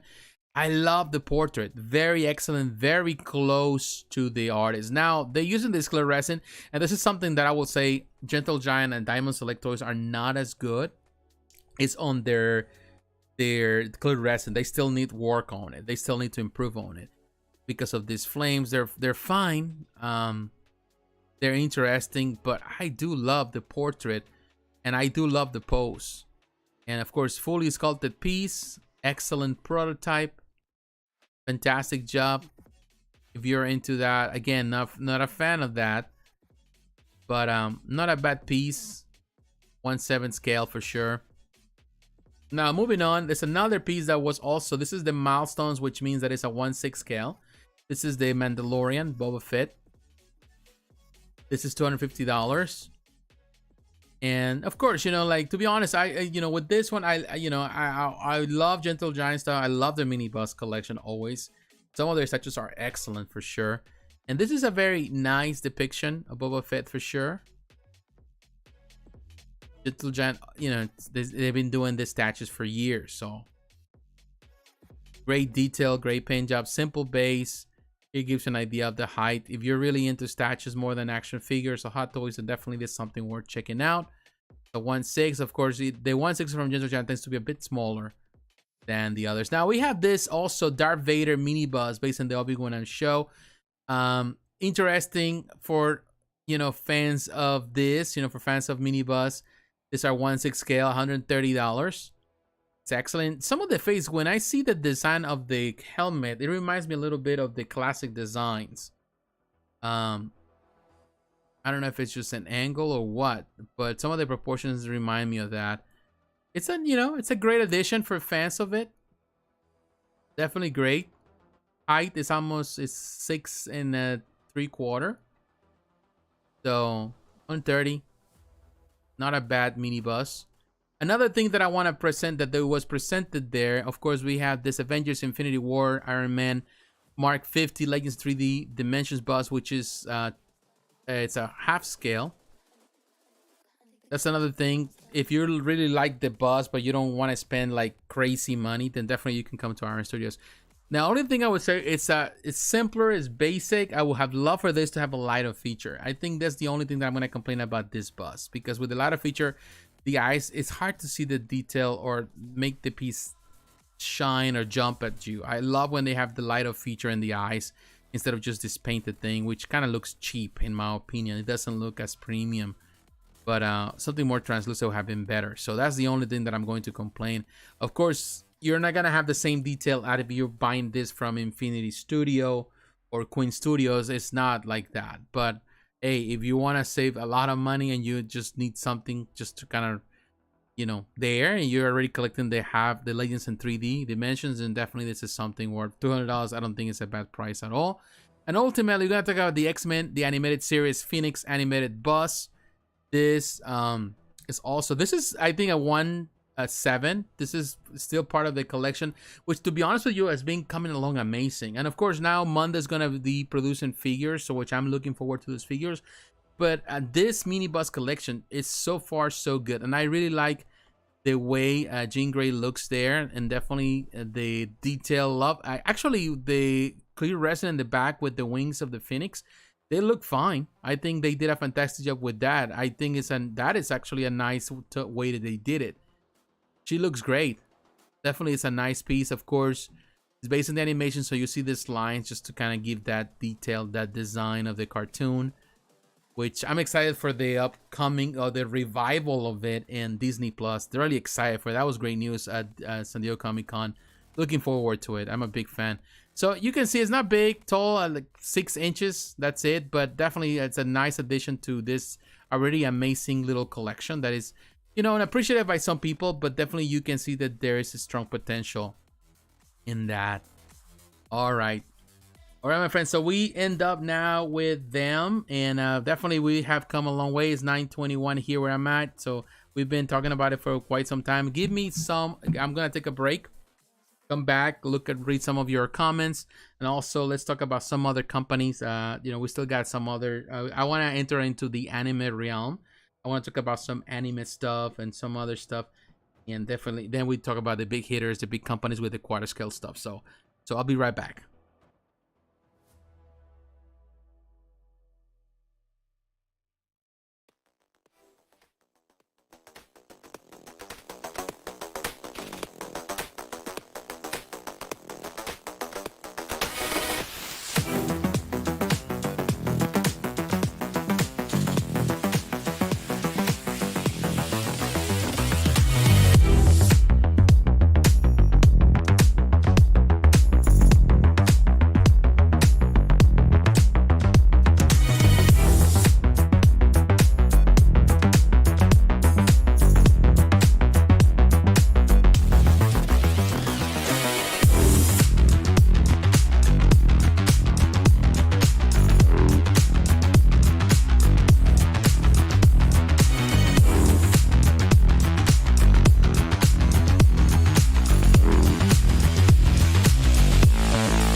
All right, my friends, we are back here. Thank you for those who took the time to give me the break. Appreciate it. You know, we sit here for a while, for many hours, and you know, we sit at work, we take care of stuff at work, and then sitting down, we commute, sitting in the car. So we try to you know, trying to be as more active as possible. Of course, you're sitting down here a long day, sitting down from the commuting to work, sitting at work, commuting back, you know, and then sitting down here in this chair can be very, very excruciating sometimes. But in any case, you know, I have fun and I enjoy the opportunity to talk to you about this collectible. So I want to say to all of you, thank you very much. For those who are watching, doesn't matter how many people watch, even if it's just 1-2 people here, I appreciate the conversation. Really keeps things going. I hope that all of you are having a fantastic time. Also, if you're watching this, if you have forgotten, don't forget to leave a like. Don't forget to subscribe to the channel. You're already watching this for the first time. You like the content. Just give me a like. Just give me that. And also consider if you can help financially through the super chat, or you can, you know, go through Patreon. That really means a lot. Really helps us a lot. Hey, Brian, how are you? How you doing, my friend? Thank you, my friend. What's up, late night trip? Thank you, everyone. Welcome, my friends. Thank you very much for taking time. I appreciate it. It's always nice to see you every week. You always stop by, even if you don't stay all night. Thank you for stopping by and just taking a little bit of time. Well, up to this point, we have talked about a lot of companies. So, of course, Hot Toys. We talk about, you know, we actually they release a lot of stuff, so we dedicate a lot of time for all of them. Gentle Giant, Iron Studios. But now I want to move on into some other companies. Particularly, I want to get into the anime stuff before we get into the big stuff, big companies. And for that, I want to come first. I want to talk about Kotobukiya. And for that reason, we're going to come to Sideshow Collectibles. And Kotobukiya always releases a lot of action figures.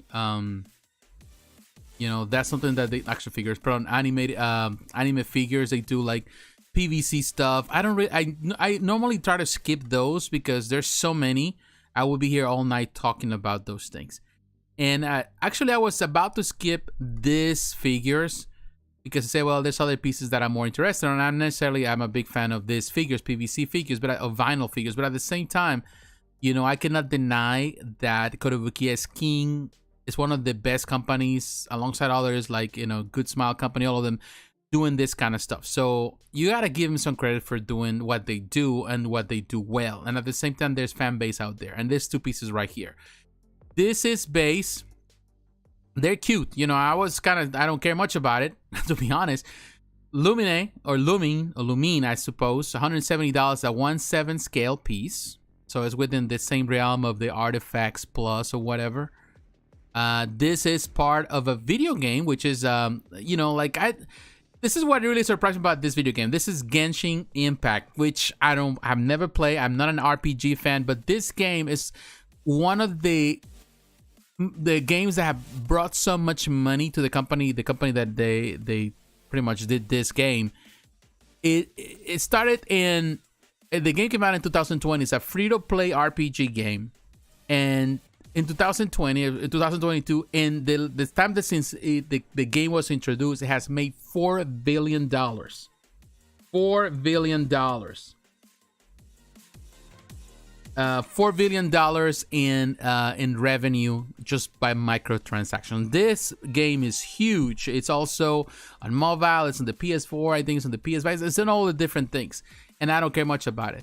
But I would say this piece, it's interesting. What really surprised me, I don't care much about that. What I like about the piece is the base. I gotta be honest with you. And this is the difference, what I would say with Kotobukiya in comparison to other companies that they do certain vinyl figures and all these PVC figures. But I don't like the bases. It's like the base is always like a translucent plastic thing. But what I like about Kotobukiya is that when they make these figures, these pieces, they always give them this nice looking, very interesting bases. And to me, that is awesome. I really like the design with the tiny, the grass, the little flowers, the picket fence in the back. That is super cool. And I think that makes this a really nice display if you are into this character. I think the paint job is excellent. You know, again, I don't play this game, so I don't know much about the character, but I love that detail on the base. And this is something that you can look at all the other vinyl pieces that are produced by other producers, and I will tell you, Kotobukiya is still the best when it comes about that. The elegance of those pieces, the simplicity, but the beauty. And this is another character also from there. Aether, I think that's what you call it. This is another guy, $170. You know, very similar. It's the same concept. So look at that, the grass and the, you know, the street signs or whatever, or the road signs. That is cool. It's a simple base. You know, I just wanted to point that out. You know, to be honest, when I look at the whole, I look at everything every week. I look at everything. Some things I just skip because I say, oh, I don't care much about it. But this one, I found it very nicely done, you know, as a PVC piece. And I love the detail, and they're both supposed to work together. I think they look great together. They're excellent. I do love the way they're selling this by the design in the background, all the stuff that they did here. It's a selling point. So it's good when they do stuff like that. So I just wanted to throw that at you. If you're into this kind of stuff, if you know the game, you play the game, that's something worth checking out. Now, there's another company. While we're here at Sideshow, I want to talk about this other company that also, you know, talking in the anime stuff. I want to talk about this company that I've never ever talked about. They produce stuff. This is Sukuna. This is from what is it, Jujutsu Kaisen, and this is eStream. This is a company, I think it's not, if I'm mistaken, in Japan. They do a lot of this PVC stuff for figures for anime. I have a problem with this piece. It's a 1/7 scale. The other ones that we just saw, they're 1/7. This one, the reason why I want to talk about it, because I wanted to skip it all together. And this company is the price point, $456. I think it's a ridiculous price for this type of figure. And they do some great stuff. Like you see this Satoru Gojo, that's 273, the collectible figure. They have this Lion King, which I think is an excellent design. But again, the same price, $467. And again, this is PVC. It's strictly PVC. There's nothing else, you know, for PVC at this price point. I think it's a little bit crazy, you know, like $456. I can buy a resin piece for that price. I can get, you know, like, I know prices are going up, but I can get even a tutor head for that amount. So I think they're just a little bit out of their rocker, you know, a little crazy trying to ask for that price. Although I do know that there is demand in Japan for this company and their products. I think that the sculpt is nice. You know, the design and what they try to do with it, but I just don't see it for PVC at this price point. I'm sorry, I don't. I will say, yeah, $350 perhaps. But this is something that sometimes, this is the part where the reason why I also wanted to brought it up. Hey, how you doing, Knight? How you doing, my friend? What I wanted to brought it up is this, you know, because sometimes I notice that they more and more, you know, we complain based on what we know. And I know that sometimes I see many people complaining in the statue world, particularly in the statue world that I'm part of, which is the Marvel, the DC, all that stuff with Star Wars. People complain a lot about the pricing, saying everything is going up. And we complain because for obvious reason, everything is really going up and everything is expensive now. And sometimes the prices don't make sense. But when I look in comparison to the companies that I collect and then go and look at other companies, particularly anime stuff, and I look at their prices, then I realize that their prices are completely off. They're super expensive and they way out of my price range, and even for my considerations for what they do. But when you look at the collectors in Japan or Asia of all this PVC stuff, you realize that they're been paying top dollar for years. They've been paying top dollar for a lot of these figures. So it's more about they're accustomed to the price point for these figures that don't even have a number. They're not number pieces. And they're paying a lot of money. So when people complain on my side of the world, and they complain about pieces, you know, I totally understand my complaints. I understand that people have the right to complain and it's freedom of speech, but at the same time, I feel like, man, look at what other people have to pay. These figures are ridiculous with the price. You know, they're ridiculous low. The word escaped my mind. It's too late. They're ridiculous with the price. They're terribly expensive, but people are paying the price. So I'm like, okay. So I'm, again, I think that I understand not justifying the price. I still find it expensive. I would not pay this type of money for it. Sorry if eStream watches this and they didn't like me for saying that, but I think they need to rethink their strategy. However, if they're selling it for that price, and they've been doing it in Japan and they've been successful, because I've seen some of the stuff they produce in Japan and it sells well. So there's a reason, people love their stuff. And there's as long as you have a faithful fan base, people are gonna keep paying the price. So that's how it is in any industry. So it is what it is. I just wanted to point that out for those who are interested. Now, there's another piece. Now that we're continue here at Sideshow, we're talking about anime stuff, and I want to look at let's see if we can find it. I want to talk about Hex Collectibles. This piece is also available as Spec Fiction for those who are interested. This is Gaara the Sand, and this is $149. I understand this price more than I understand the one that we just saw. There's a limited number of 750 pieces. It's a 1/8, so it's smaller. However, because of the design with the base with this creature, then definitely that's the reason why it's a lot bigger.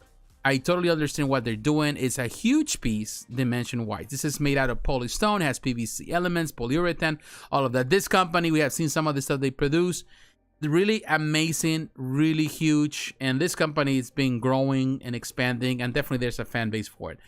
I think it's huge. The concept is huge for sure. And some people may complain about the concept because, of course, you see this character very small in the middle.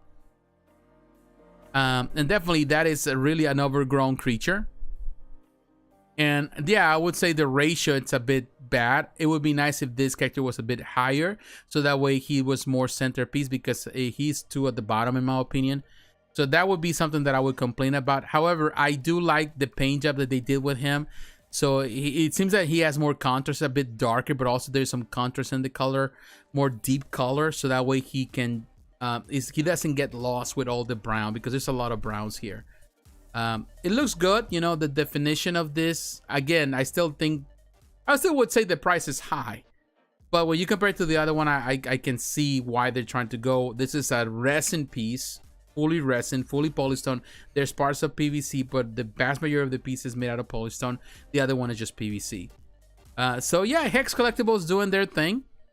They're doing the stuff with the Naruto Shippuden collection, and for the most part, I wouldn't say that I'm blown away by it. But definitely there's a lot of detail. You can see a lot of texture on that creature, that sand creature. And it comes with a certificate of authenticity, which is a huge, more like a diploma of authenticity, which is kind of interesting for sure. So it's cool. The height is 24.4 inches. So it does have height for this. So cool to know. Really huge piece. So this is Hex Collectibles, also available at Spec Fiction. And talking about Spec Fiction, I think we're gonna jump to Spec Fiction because I think we don't have the pieces that I want to cover here on this one. So I'm going to Spec Fiction.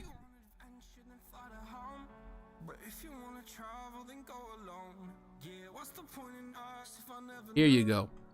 Here we're looking at Spec Fiction, and we gotta see some pieces here. Okay, here, like I told you, the Naruto she put in the Gaara is there, available there. And I want to come to a Space 7 Collectibles, which is this piece. It's another Naruto piece. This is a 1/6 piece.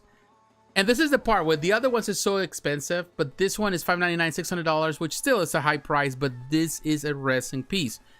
And when I saw this company, I don't think I have seen a lot of stuff from them. I think this is the first piece that I've seen. But I do like the design on this 1/6. I think the base with the power and the design that they did here is really excellent. It's a very nice depiction of Naruto for sure. Here you can see Space 7, the design. It's 51 centimeters in height, 34 centimeters in width. So it's half a meter high tall. It's a 1/6 scale piece. I like the design Naruto in the center, the way he's with the power, and I love the clear resin that they use for his power in the back. I think it's a really nice piece. And here you can see the detail in that base with this little frogs. It's a really nice piece. So this is Space 7. It's another company that I definitely, I would say I don't know much about where they're from. I think they're based, if I'm not mistaken, based maybe in China. I may be wrong, but in any case, I think there's a company that it's deserves, because I was trying to look on Facebook if see that I could find any information about Space 7, and I did not. I you know, right now with my job, sometimes I don't have the time to do a lot of things, so I don't get the opportunity. But I didn't see much of Space 7. I think I searched for Space 7. They may have a page. Actually, they do. Oh, cool. So this is the first time we're gonna like them, because that way I want to know exactly what they do. Space 7. Let's see if we know more about this company. They only have 130 people following, so this is the first piece technically. And yeah, this is the first piece. But other than that, I don't know where they, you know, they started just July 15th. So this is the first thing that they did. So that's the first announcement. So other than that, I don't see information about this company. Let's see more about, let's see if we can see anything. Yeah, this is the new company. Definitely. I'm guessing they're based sometime in Asia. That's very likely, but they are definitely a brand new piece, a brand new company. And I do like this depiction that they did. I think they went on a nice route with it, and let's see how that goes. Let's see if they do well with it. Only time will tell for sure, but definitely this is a good piece. Now another piece that went on pre-order and actually sold out at Sideshow, because they had it at Sideshow, but they still have it here at Spec Fiction, is this Jimei Palacework One Piece Big Mom statue. This is very expensive for a 1/6. It's but even though it was expensive, it sold out immediately at Sideshow, which tells you that people love what Jimei does. Jimei Palacework do amazing work. They does amazing work. But look at this Big Mom statue. There's a lot of stuff going on with that statue, but this collection so far they've been doing with One Piece. So far, Jimei has been doing amazing. They do amazing pieces. They're recognized. They do well in the presentations in Asia. You know, people love what they do. It's a very stylized concept in the sense, but it's based on One Piece, and they respect the source material, and they do really nice work. So definitely, this is for the hardcore fan of this company, but also the hardcore One Piece fan. And they already collected 1/6 pieces, and many companies are doing that stuff. So yeah, Jimei, and you can see Jimei. A lot of the stuff they do is on the wait list. Look at all the stuff they have on the wait list. They have a lot of pieces from One Piece. Amazing stuff they have. A lot of wait listed stuff. This company continues to thrive. But also they're doing all this stuff for other things like Shay Miranov from King of Fighters. They're also doing stuff for here you can see for, of course, Attack on Titan. So, but mostly they doing their reputation has been built on the One Piece stuff for sure. But also they do some Naruto stuff, which is something interesting. So they definitely doing great company. Interesting concept on this one for sure. And it's expensive, but make no mistake, I know it's gonna sell. It's gonna sell well for sure. So all right, so let's move on. And another, like we're talking about all this 1/6 stuff. There's another company, Soul Wing. This is a Chinese company, and they're based in China. And this company, let's see what they release. And here you can see a lot of stuff. We have talked about a lot of this stuff before.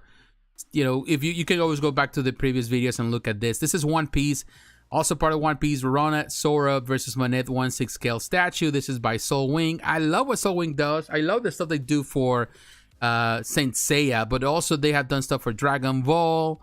You know, they do things for One Piece. Of course, they have done stuff also for Berserk. But I do like the stuff they do for, particularly for Saint Seiya. But they do a lot of stuff. So this piece that they release, and we're gonna look at the pictures. I love the detail on this one. It's a very excellent detail, very nicely set up sculpt of Zoro. I do like it. Like the way he's standing there brave as he's always been, unafraid. And of course this creature that he's fighting, this winged, winged angel type of creatures, or it's cool. The whole base and the pose is excellent. I think this is a very nice piece. This is the one that perhaps of all the pieces that we have seen on the anime stuff right now, the one that I'm more impressed just because of the pose. Crazy how Jimei statues sell out with that price. It is, you know, like they sell out, you know, like I don't know how they do it, but they do have a strong clientele. You know, they have a strong clientele, particularly in Asia. I think it's a lot of Asian collectors, but they do sell well. They have a great reputation. But I will tell you, this piece, what Soulwind is doing here is amazing. I love the detail. You may think that the base is busy because this is the thing with a lot of anime pieces. The problem that I have sometimes with anime statues is that sometimes they feel busy. They're so busy with so much detail. That's something that is so common for anime statues that I think is just part of the design, part of the style. Not necessarily just because they're busy or the sculptors are not doing a good job. It's just because it complements the art that they represent. You know, if you know anime, you know manga, it's always, there's so much color, there's so much craziness and explosions and things like that. And I think that's reflected in the statues. Now, this particular piece, it has some busyness, but for the most part, it's so well done and so well executed that I do like the concept and the way and the pose. Now, the back, you know, it's something that you might not see a lot, but it has detail. But this is super cool. The way they did this character with the wings is so cool. Separated into two, cut into two because of the sword. That is awesome. It is an awesome piece for sure. And definitely he looks fantastic standing there. They did a fantastic job for sure. I like it. I like this concept by Soulwind. This is a great piece. Expensive, but definitely based on the scale, based on the dimensions, very limited. Only 288 pieces. When you're looking at 288 pieces, you're talking about very limited numbers. Very, very limited numbers. So, you know, make no mistake. You know, the numbers are there. That's the reason why there's just very, you know, the reason why they pricing this high. Because this is for a very selected few that are willing to pay the price.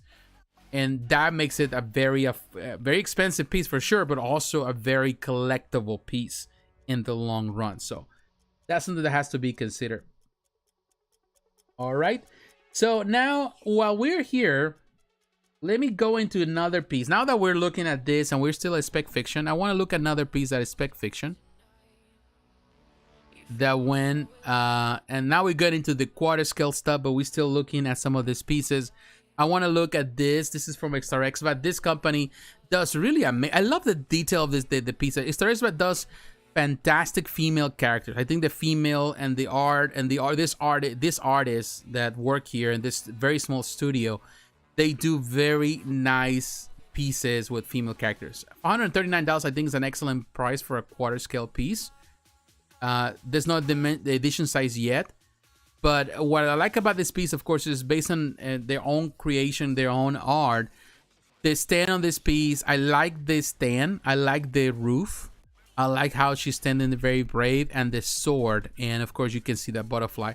This is a very interesting concept.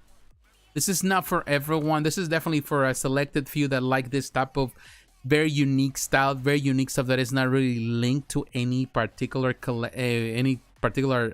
license or you know, well-known product. You know, they just do their own thing, and the artists, they get wild with their creations and their own imagination. They bring these characters. This is a beautiful character, really tall. Like when you're looking at the height, it's 160 centimeters. Is that what it says right there? 160? No, it's 60 centimeters. I'm sorry, it's an H. 60 centimeters, so it's tall as a quarter scale. I like the stand. She definitely looks like a warrior assassin, you know, a pretty one for sure. But they did a really nice job with this one. So it's the rest about doing amazing work as they've been doing with these pieces, and really, really cool. There's even a video on YouTube, so very nice concept there for sure. Now there's another piece that I want to cover. When we're looking at some of the stuff here, we're looking at this anime stuff or, you know, things like that. There's this piece also available at Sideshow, which is cool. This is this one right here, the League of Legends Rise of the Thorns Zira. This is a quarter scale statue, $999. This one on pre-order today also at Sideshow. But we're looking here at spec fiction for, you know, for quick reference. This one is another interesting piece. I'm not really a League of Legends fan. Like another game, talking about how some games have become so popular. But Infinity Studio is a fantastic company. Definitely this one has a lot of detail with all those thorns and the concept of this character, which I'm unfamiliar with. But I do love the paint job on this piece and the concept. And definitely Infinity Studio does amazing work with these pieces, as you can see right there. I don't know if they have switch out parts. I don't think it does. I don't know if it does, but like looking at some angles, it doesn't seem like it. Very cool concept. I know that there's a big fan base out there of League of Legends. I don't know if any of you have ever played the game or are familiar with the game.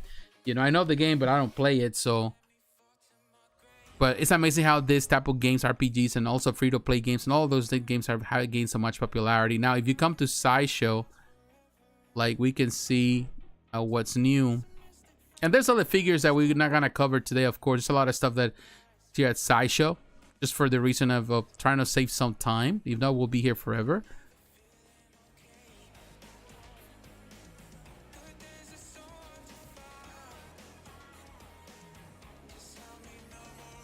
All right, here you can see. Let's see. Like everything that is they added today, man. I'm telling you, they added so much stuff. That is cool. Maybe we can see it here, but yeah, it is here at Sideshow as well. So if you're not, you don't want to do a spec, you can always come to Sideshow. It's $909. Actually, it's cheaper at Sideshow. However, in my experience at Sideshow, the pricing on the shipping will be higher than if you go to Spec Fiction. So they also have it here. They also have the same pictures, as you can see. Actually, they have more pictures here at different angles, and it look great. She looks really good. Of the detail on that piece. And now here you can see, I like the base. It's League of Legends, which is interesting that they're doing that.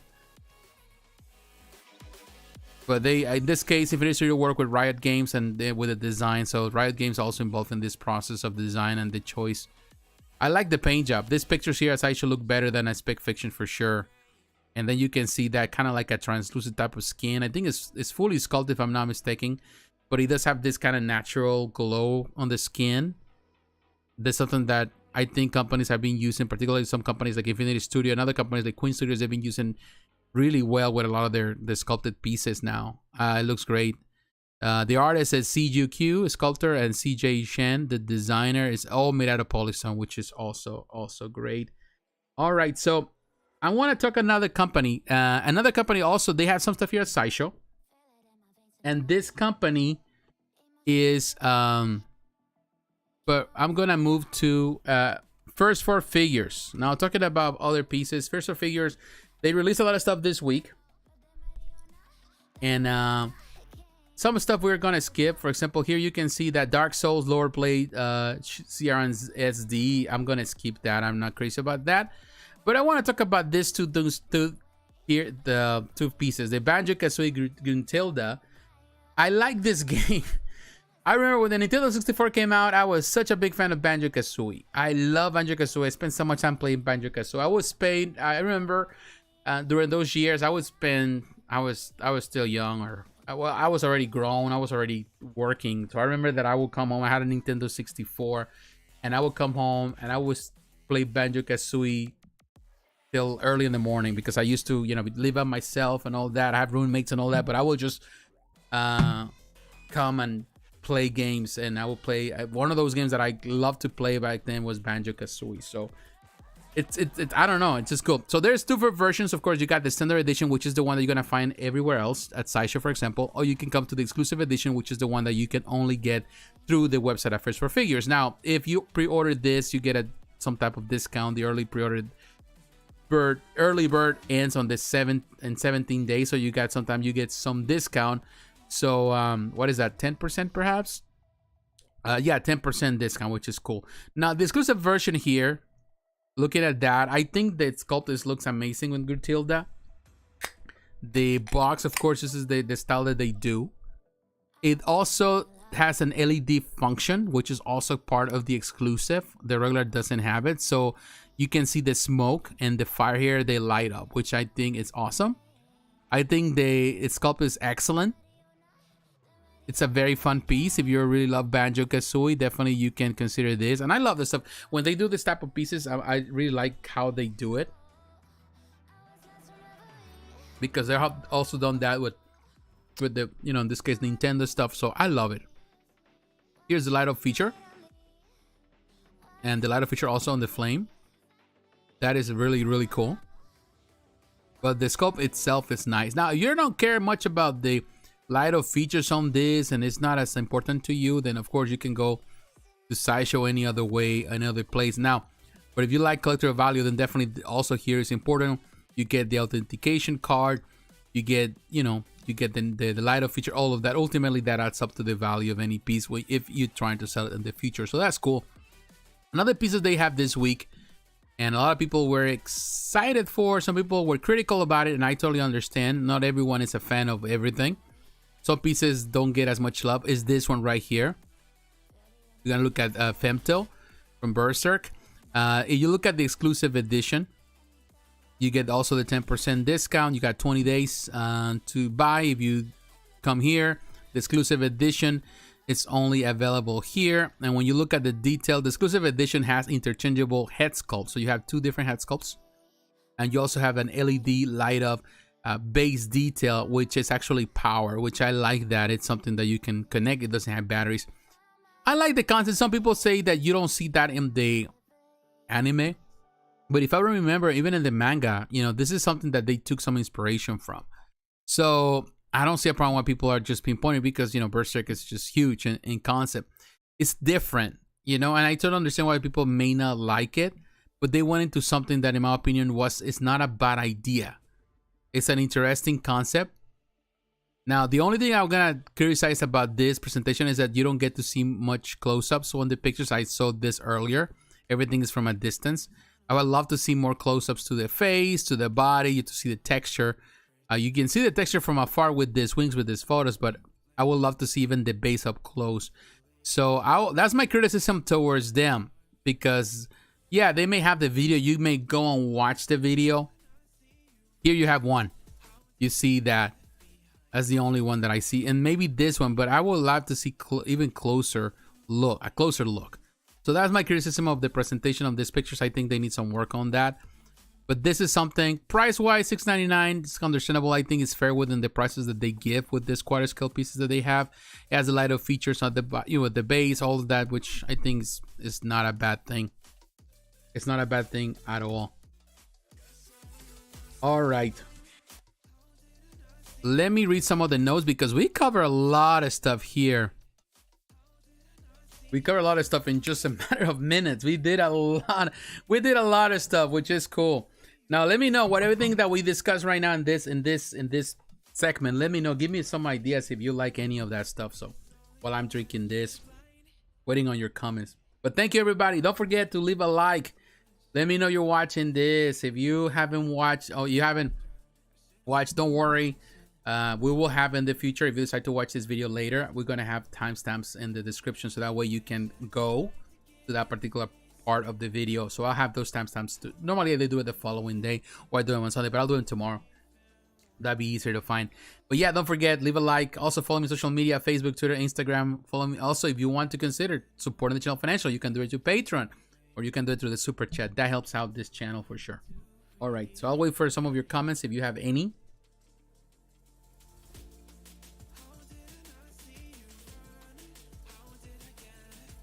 They're gonna water best.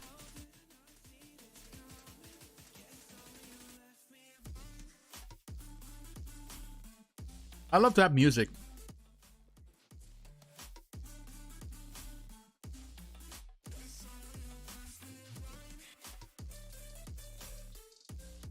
All right. All right, my friends. I think, well, I want to say to all of you, thank you very much for taking time. All right, I want to talk about XM Studios. XM Studios is having, I'm not so sure if XM has it yet at their website. I think it's going live tomorrow. I'm going to try to see if we see it. No, they don't have it yet. But we're going to go then to Facebook. And I'll bring you in just a moment. I'll bring you with me in just a moment. All right. This time I'm not gonna forget like I did last week. I forget a couple of times. Sorry for that.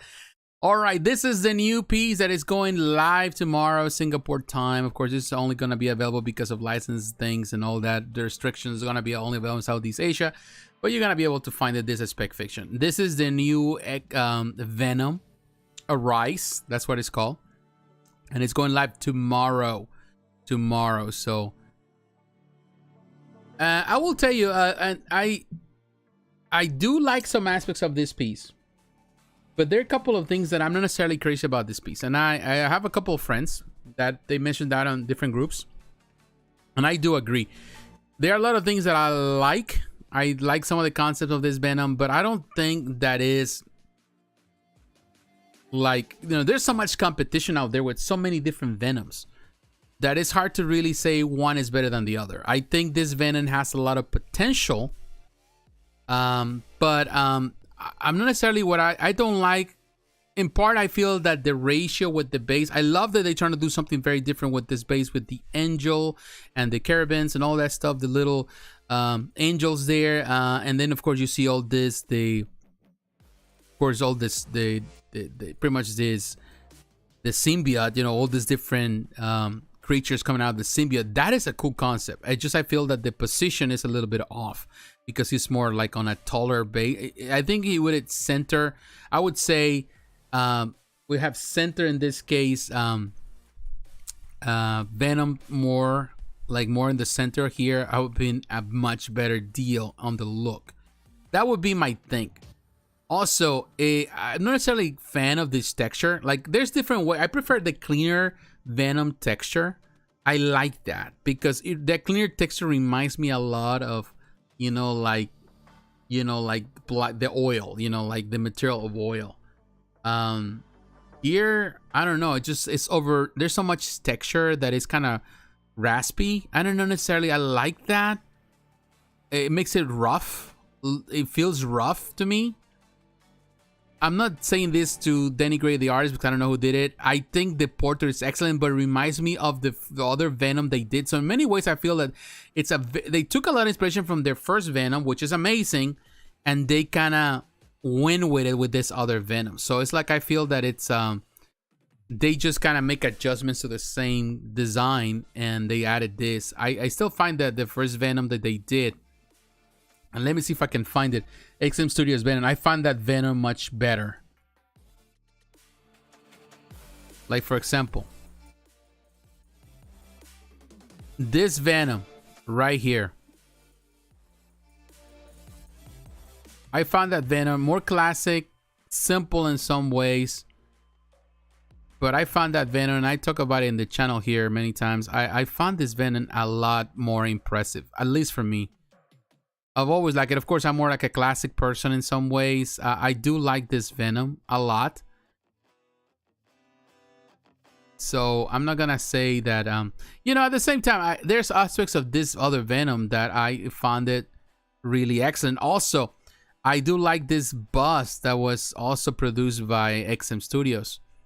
This bust is excellent too. And I feel that in some way, if they would have gone with a more like this cleaner texture like this, I would have been more appreciative of it. I think the cleaner texture with some of that kind of like the same concept, but it's not super overly done, the texture. I think that's what makes this an excellent Venom. But there's so many Venoms right now, like for example, like when you look at what is that Sideshow Venom, the most recent Venom. If I have to say, maybe I need to make a video when I say which one is the best Venom, because there's so many. This is the most recent Venom premium format. I like this Venom. I do think this Venom is excellent. It does have some texture, but it does also feel like it's more like the tendons or the muscles lines and stuff like that. It seems like they're doing more into that kind of detail. I don't know, for some reason this one does have a very similar pose to the one by XM Studios for sure. So in other words, I think they took some liberties with it. I don't know, it feels clear. I like the colors. Not saying that with this Venom is bad. I feel that there's too much texture. Like you can see it like everywhere. The concept is good. I think the pose too. Maybe it's just that. I do like the face though. With the tongue. That is, I think, an excellent thing. It is well done, and I do like the fact that they have the angels and that, and all of that. But even the angels have a lot of texture. So I don't know, it just should have been a bit cleaner. But I do like the paint job on the teeth and the tongue. It's something that I think XM does really well. The paint job is on point. It's really good. Yeah, you know, it's not a bad piece. And not at all. Not at all. And the saliva with the green, it looks cool. Kind of reminds me of the comic. Definitely very based on the comic book for sure. Like when you look at this portrait, for example, I'll see Venom. Let me see if we can see cover right there. Let me see if we can see the cover. Of course, we're looking at this just for reference for those who need it. Lethal Protector right there with the green. So it reminds me of that. That is the Lethal Protector green color. So it is good. You know, I would say I'm not denying that this piece has some very excellent elements. The base, I think, is excellent. I think the face, the portrait is excellent. I think the pose is good. I think they should have centered the piece more. Maybe that's the only thing, and the too much texture, because here, when you see in this piece, like in this angle with this picture, the center of attention, or the focus, of course, you're going up instead of looking at the center of the picture. The center of the picture is technically where his arm is located. If they would have just lowered him to the center, then I think that will make this piece a killer displays wise. Now it's going to require higher display space just to showcase all of this. So that's the thing that I feel that they needed some work on. But, and of course also with the so much texture on the body of Venom. But other than that, I think they had something really well here. Something good. And I think the face is good. The portrait is good. Particularly the interchangeable portrait, it looks excellent, and the base is good. Yeah, definitely this is a nice face for sure. So yeah, there's some pluses, there's some negatives, but ultimately I think it's a very good, very well executed Venom, and you know, not 100% but 90% well executed. So it is good, and I know some people will be happy with it. So there's always gonna be people that don't like it, some people that like it. It's just a matter of choice. All right, my friends, I don't know if anybody has something to share about Venom. Looking at some of the comments. Well, we're cool with that.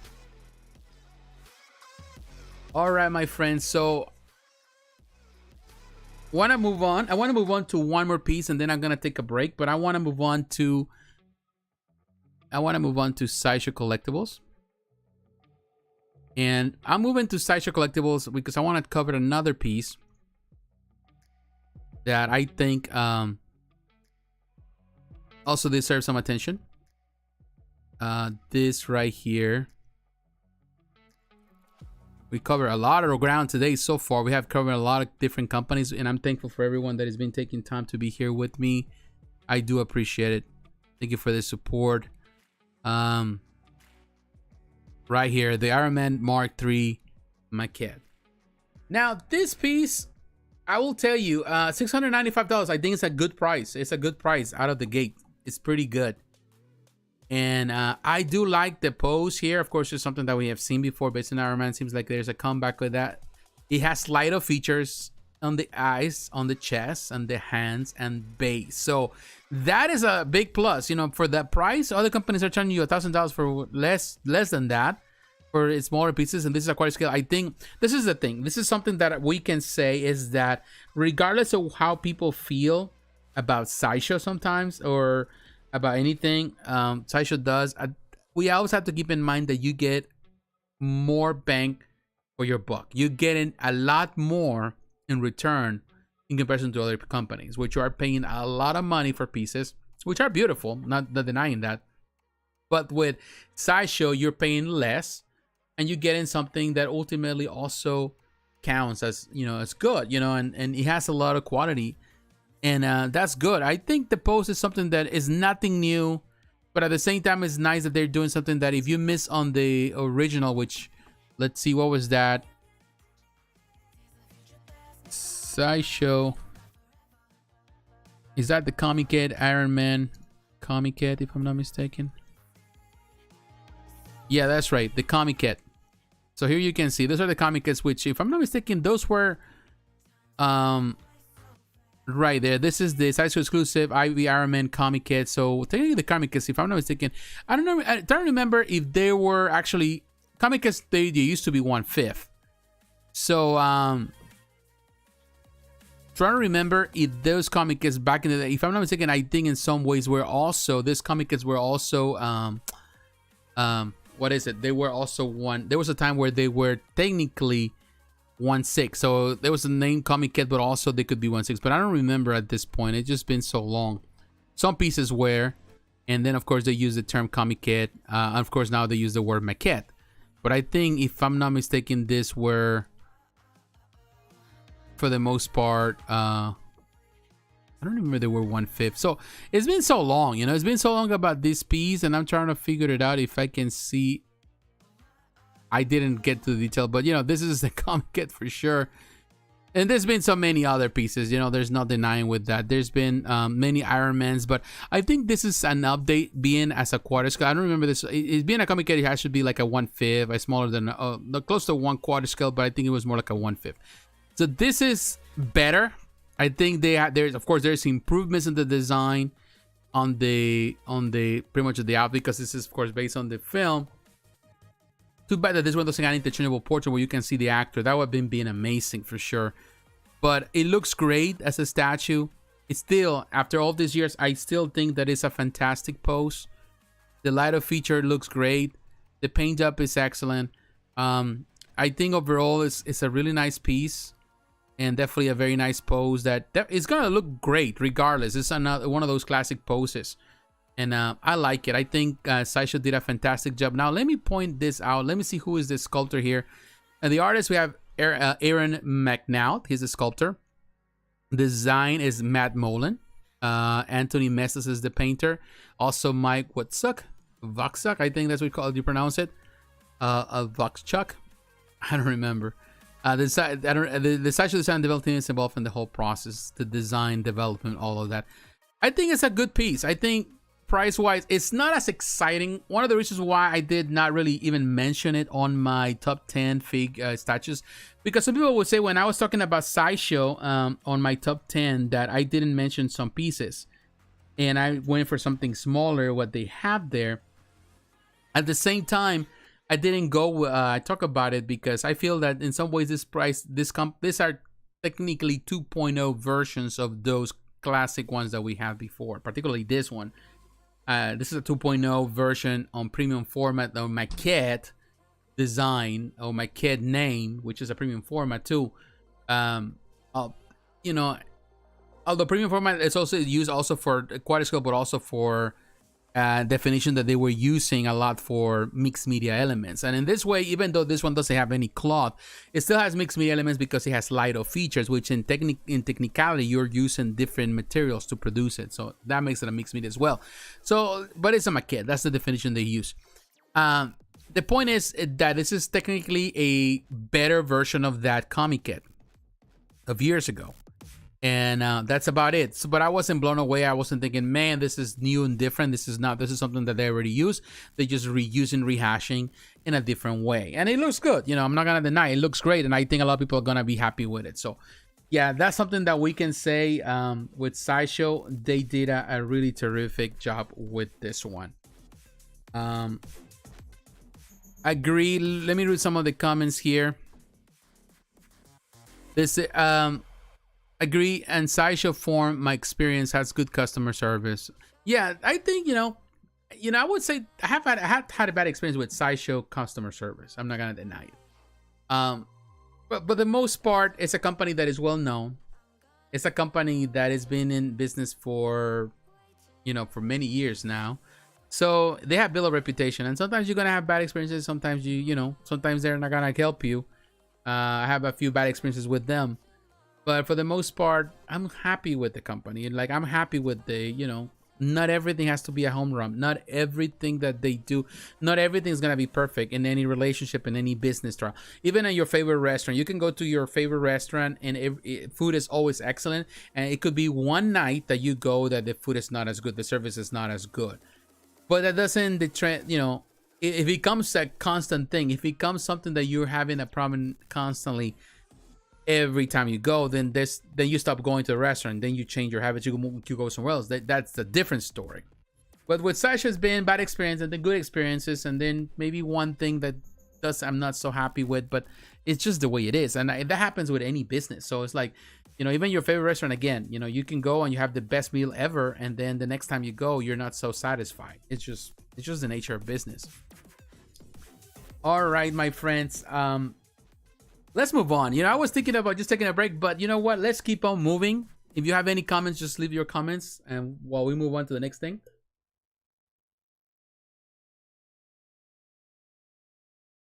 Because we got two more companies to talk about. We have Queen Studios and we have Prime One Studio, and they have some really good stuff to showcase.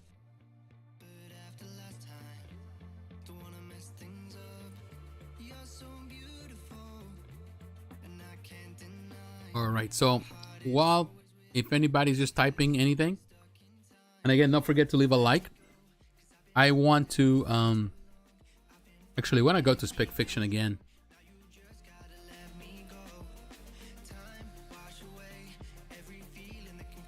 All right, so we're coming to Spec Fiction because here's where I can come to talk about Queen Studios. These two pieces now continue with Iron Man. The reason why we go Iron Man is because, hey, Iron Man sells no matter what. You know, we already talk about Hot Toys Iron Man coming back to 2.0 figure. We talk about this Iron Man, and then we're talking about this Iron Man. We talk about the Mini Buzz by Gentle Giant. The thing is this Iron Man sells no matter what. It's such a popular character for sure. And that has to do with the MCU for sure. Now, this is a quarter scale. I think the price is excellent. $130 for this piece. This is the Mark 85. And this is part of a diorama set with the other with the Pepper Potts suit. But this one, look at this one. I love the pose. It's excellent. And the light up feature that they chose for this one, it looks powerful here. I don't know how powerful it is in person, but it is a very excellent pose, a very different and unique pose that, to be honest with you, is common in the comics. It's so common. Agent 37, JP, do you collect any comics or art? I do collect a lot of, like I mentioned before, I don't collect, I don't know if what is, you refer, I collect omnibuses and comics. I do have comic singular issues. I still have them for years in boxes. But I stopped collecting those long time ago. I don't care much. I'm going into the collected editions. That's what I collect now. I don't necessarily collect. I do have comics, individual, maybe special runs of things here and there, but they've been put away for so long that I don't really remember, and I don't care much about them. It's not my thing. And art prints, I do have a few art prints, but they stay always tucked away somewhere. I just don't care. Even back in the day when I used to collect a lot of the comic kits from Sideshow, I was never really too much into it. It was not my thing. Now, here you can see on this piece, looking at this, I do love this one. And yeah, even the base is tall, but I think what I like about this is a very common pose in the comics, but one that hasn't been used a lot in statue form. So because he's flying, it gives the effect that he's flying and it looks really good. Now, it's only held by a peg right there, which might be a reason of concern for some people. But nonetheless, the whole concept of Iron Man standing like that is really, really excellent with the light up feature. So that is a nice piece. $130, I think, is not a bad price. But now, this is designed to be displayed alongside, this case, the Mark 49 Rescue Suit, which is $130. You can buy this as a bundle too. And this is another piece. I do like this pose with it. I think the suit is nice, and the light up features with this one is gonna be nice. I think also those little wings in her back. Also, I don't know if they can be positioned and be taken away, or they can be removable, but definitely the light up features are excellent. And it's a very interesting pose. But I think what really makes this a very great idea in this collection that they've been building with all this the different suits is when you buy them as a bundle. It's $1,575 right there at Spec Fiction, and this is what they're supposed to go alongside together. Let's see if we can see the pictures. Of course, we've seen those pictures before. Let's see if we can see them displayed together. I don't know if they have a picture with them together right there. They may, right there. I think it's the only picture they have. So they're supposed to go alongside, you know, side by side, which I think is really cool as a display concept. I think it's excellent. I think this is another thing for Queen Studios, another excellent piece. Very nice. Of course, we're looking at this render pictures, and you know, the image might be, the colors might look brighter than they actually are in person, but so far Queen Studios has been doing really amazing with this Iron Man collection. They have so many pieces to showcase. That is, to me, excellent, the way they do it.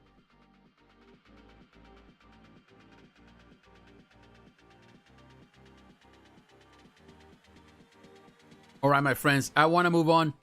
Let's keep moving. Let's keep trucking.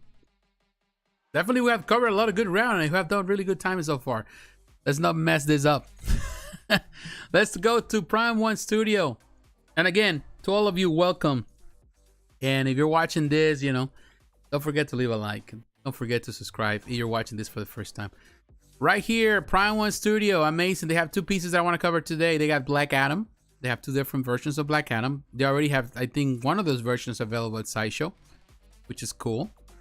And then they have also this piece. We're not going to cover this Nakano Quintuplets Complete Set. We're not going to cover that. I want to start first with Nathan Drake. Nathan Drake. First, before we get into, you know, all of this, I'm a big fan of Uncharted. I was thinking about my history with Uncharted as a game, as a franchise. I remember the games when they came out on the PS3, and I grabbed them because I say I like to use that as visual reference. These are all the games that I have. Of course, you know, from the era of the PS3. This game, man, and I already live streamed this part of this collection. Also, the Uncharted. This one, of course, on the PS4 version on my gaming channel. I played through the whole game. I haven't done the others. I need to do it. But this game, man, that was the beginning of it all. PlayStation 3, and of course, I got the different cases. I always get smaller cases because I run out of space very quickly. I got the game of the year with this one. I had the original, and I traded out for the game of the year edition, so I was able to get all this stuff. So I did that with all the games, even with this one. I got the original, the collector's edition, and I traded for this one. But in any case, cool. The two, I need to play. This is my favorite of the whole thing. Then Uncharted 3, you got this one. Then you have the Uncharted collection on the PS4 again, and I have the other games too. The fourth, and then of course the other game that came out too. I have those, but I have those digitally on my PS4, and probably I don't have a PS5 yet, but when I get a PS5, then definitely probably gonna get them. Love the games, excellent games. So when they announced this one, when I saw at this showcase, I gotta be honest with you, I was like, man, I do like it very, very much. Nathan Drake looks excellent. And to be honest with you, I wish it was smaller. 1/6 scale would be fantastic for me, but it's a quarter scale and it's $1,400. But to be honest with you, this is the type of piece that tempts me to go into the quarter scale again, to go back to quarter scale as I did before. But space wise, I don't want the space for quarter scale. But you never know. You never know. I might end up just doing it. Who knows? And that would be something that definitely would be crazy. My wife would kill me because not necessarily because of the price, because of the space. That would be a space hogger for me at this point in my house is not big. Where am I supposed to put it? But it's a huge piece, and it's a nice looking piece, and I love that. Now the bonus part that comes to you order here now is the AK-47, which if you know the games, you know the AK-47 was the most popular game, or the most popular weapon that was used for almost in every game, and it was easier to find. But AK-47, it's nice. You can carry that, which is cool. I love the design, love the pose they chose for this one. Looks amazing. With the bonus part, you can put it right there. Too bad that actually he is not holding the weapon besides just his handgun. That's the only weapon that he has. It would have been nice if it had some type of switch out part where he's also holding an Uzi rifle or some type of rifle, because he also used some Uzi rifles and other rifles. So that's the only thing that I can complain. Or even the AK-47, that looks amazing. I think I love the design with that one. But it's so good. The swappable parts, of course, on the deluxe version, you have the hand and also different portrait, which looks really good. I love the deluxe portrait. But the whole concept with this one is excellent. I think they kill it with this one for sure. And there's, as always, tons of pictures to be exact, 94 pictures, which is a lot of different photos to showcase with different angles, but it looks so good. I think the other piece that we had was the Sideshow collectibles, that I think it was great, of course, based on the third film, on the Drake's Deception. But I think it's an excellent for the time. It was good.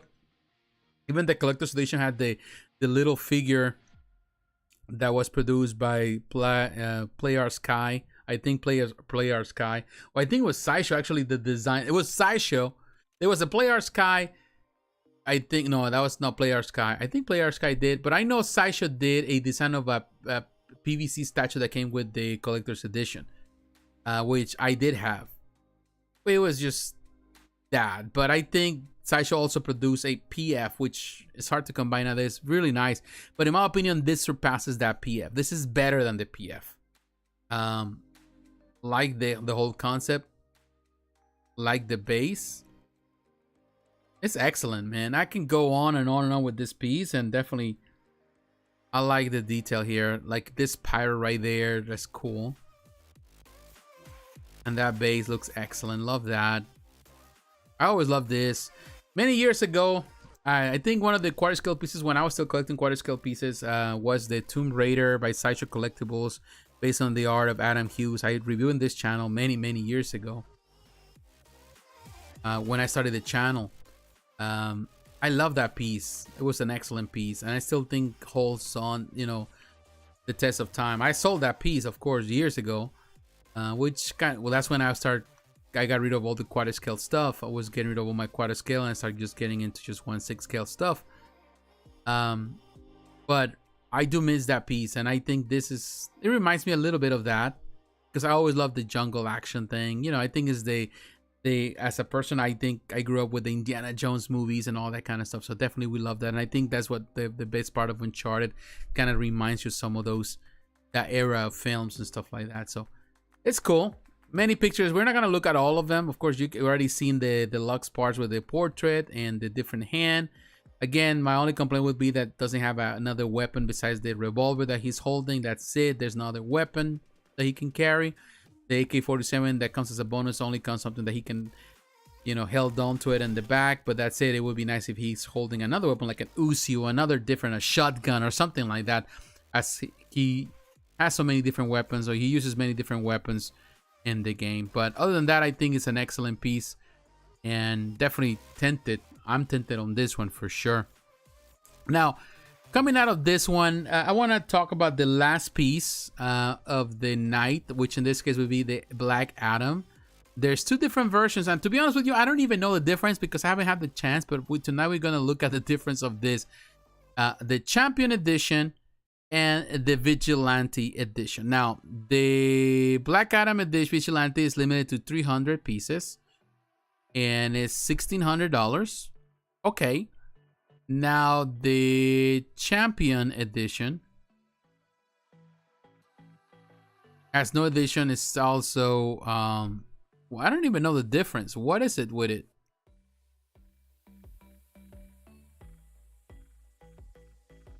All right, let's look at the notes first. Let's start with the Vigilante Edition, which is the most limited one. It says right there's the same price for those specifications: Kandak theme base, LED illumination on the chest, one swappable head, 2 pairs of swappable hands, 1 removable and postable fabric cloak, 1 swappable head with LED illuminated eyes. That might be a limited quantity made for this one. Okay. Okay, so the Vigilante Edition is because he has light up feature. Is that what it is? Vigilante Edition. And let me look now at the other one. If somebody knows, please tell me. The Champion Edition also has light up feature. What? The Kandak theme base, LED illumination in the chest, 1 swappable head, 2 pairs of swappable hands, 1 removable and postable fabric cloak, and 1 swappable head with LED illuminated eyes. It's the same thing. Now I'm confused. What's the difference? It's just one is number and the other one is not. It's the same piece. So here we have the... Which one is this one? This is the champion. Now it picked my attention because I found that kind of weird. All right, so it's the base is the same. The illumination and the chase is the same. Let me go back. It has a swappable head. Also, four swappable hands. One removable and posable fabric cloak. One removable and posable fabric cloak. One swappable head with LED illuminated eyes. One swappable head with LED illuminated eyes. So it has the same. So the only difference here is the quantity. Oh, okay. So this is just numbers. And that's it. So it's like an edition and there's a second edition. So, Premium Studios is proud to present the amazing, eagerly anticipated statue in the Museum Masterline DC theatrical series, the limited 1/3 scale Black Adam Vigilante Edition for 2000 Black Adam. So it doesn't really say.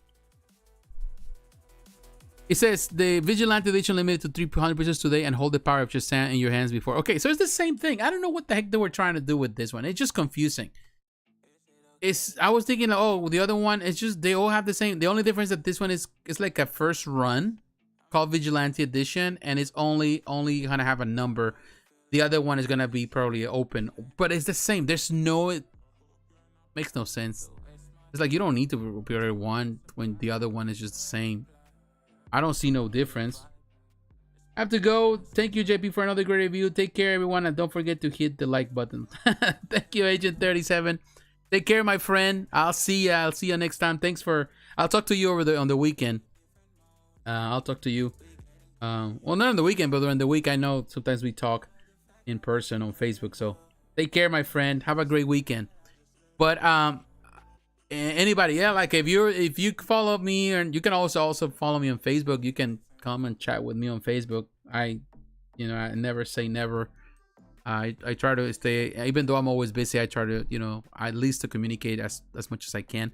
But here you have. I think the likeness with the actor, it's there. Now you got the swappable head parts, as you can see. You got the detachable fabric cape. That is cool.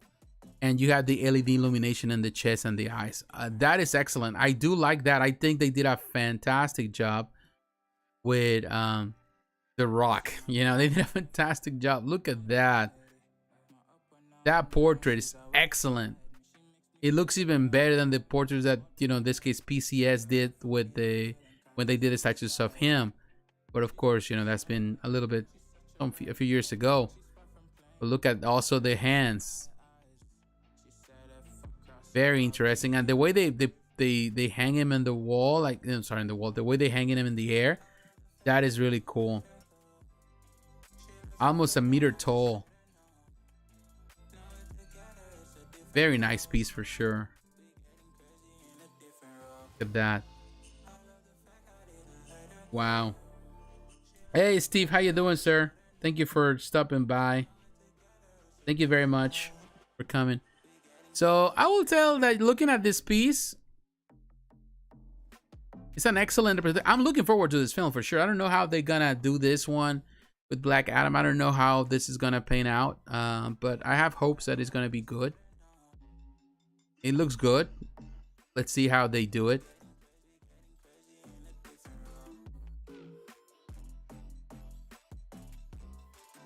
Definitely good. And also looking for the Shazam film. I like the whole concept here. So it's not bad. I think the Vigilante edition and the other edition, the Champion edition, they're all the same. The only difference is that the one is number between 1 to 300. That's it, 300 for one.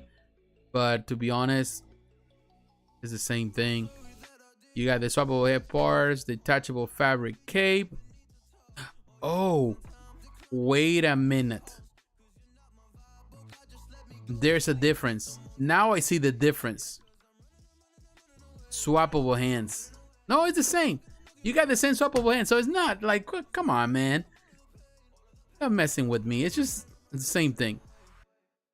So it's the same thing. The only difference is the one is you get the number 300 when nobody sees the number at the bottom anyway. So the other one is like, it makes no sense. If they're gonna make a new edition or like they're gonna call it something else, at least give you something like an art print or something, or a signature from the actor or whatever. And I totally understand, and you can even price it higher if you want to, you know, just to incentivize people to pre-order that particular run. But just to say that the other one, when they're actually both again the same thing, that makes no sense. Kind of ridiculous. I think they need to do a better job in doing better promotion stuff.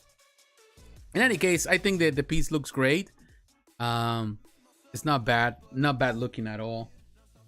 All right, that's it. I think that's the last piece that we cover. We did a lot tonight, dude. We covered a lot of different pieces for sure. All right, putting this in the back. And waiting for if there's anyone want to say something or share something, and you're welcome to say it in the next few minutes before I give you my final thoughts. I'm gonna drink this, give you my final thoughts, and of course we're gonna conclude this video. But if anything you want to share, of any questions you may have, this is the time to do it.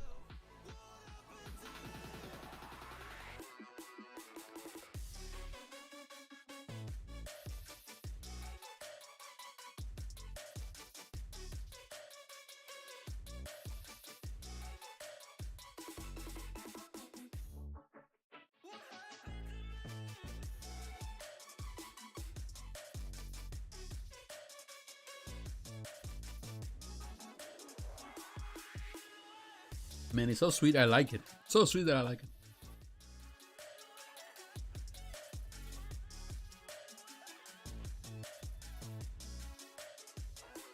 All right, guys.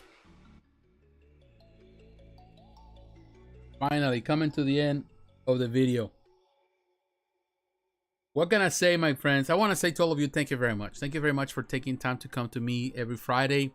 I know some of you got things to do perhaps, and some of you are at work or doing other things. You're busy, family, whatever. You know, I totally understand.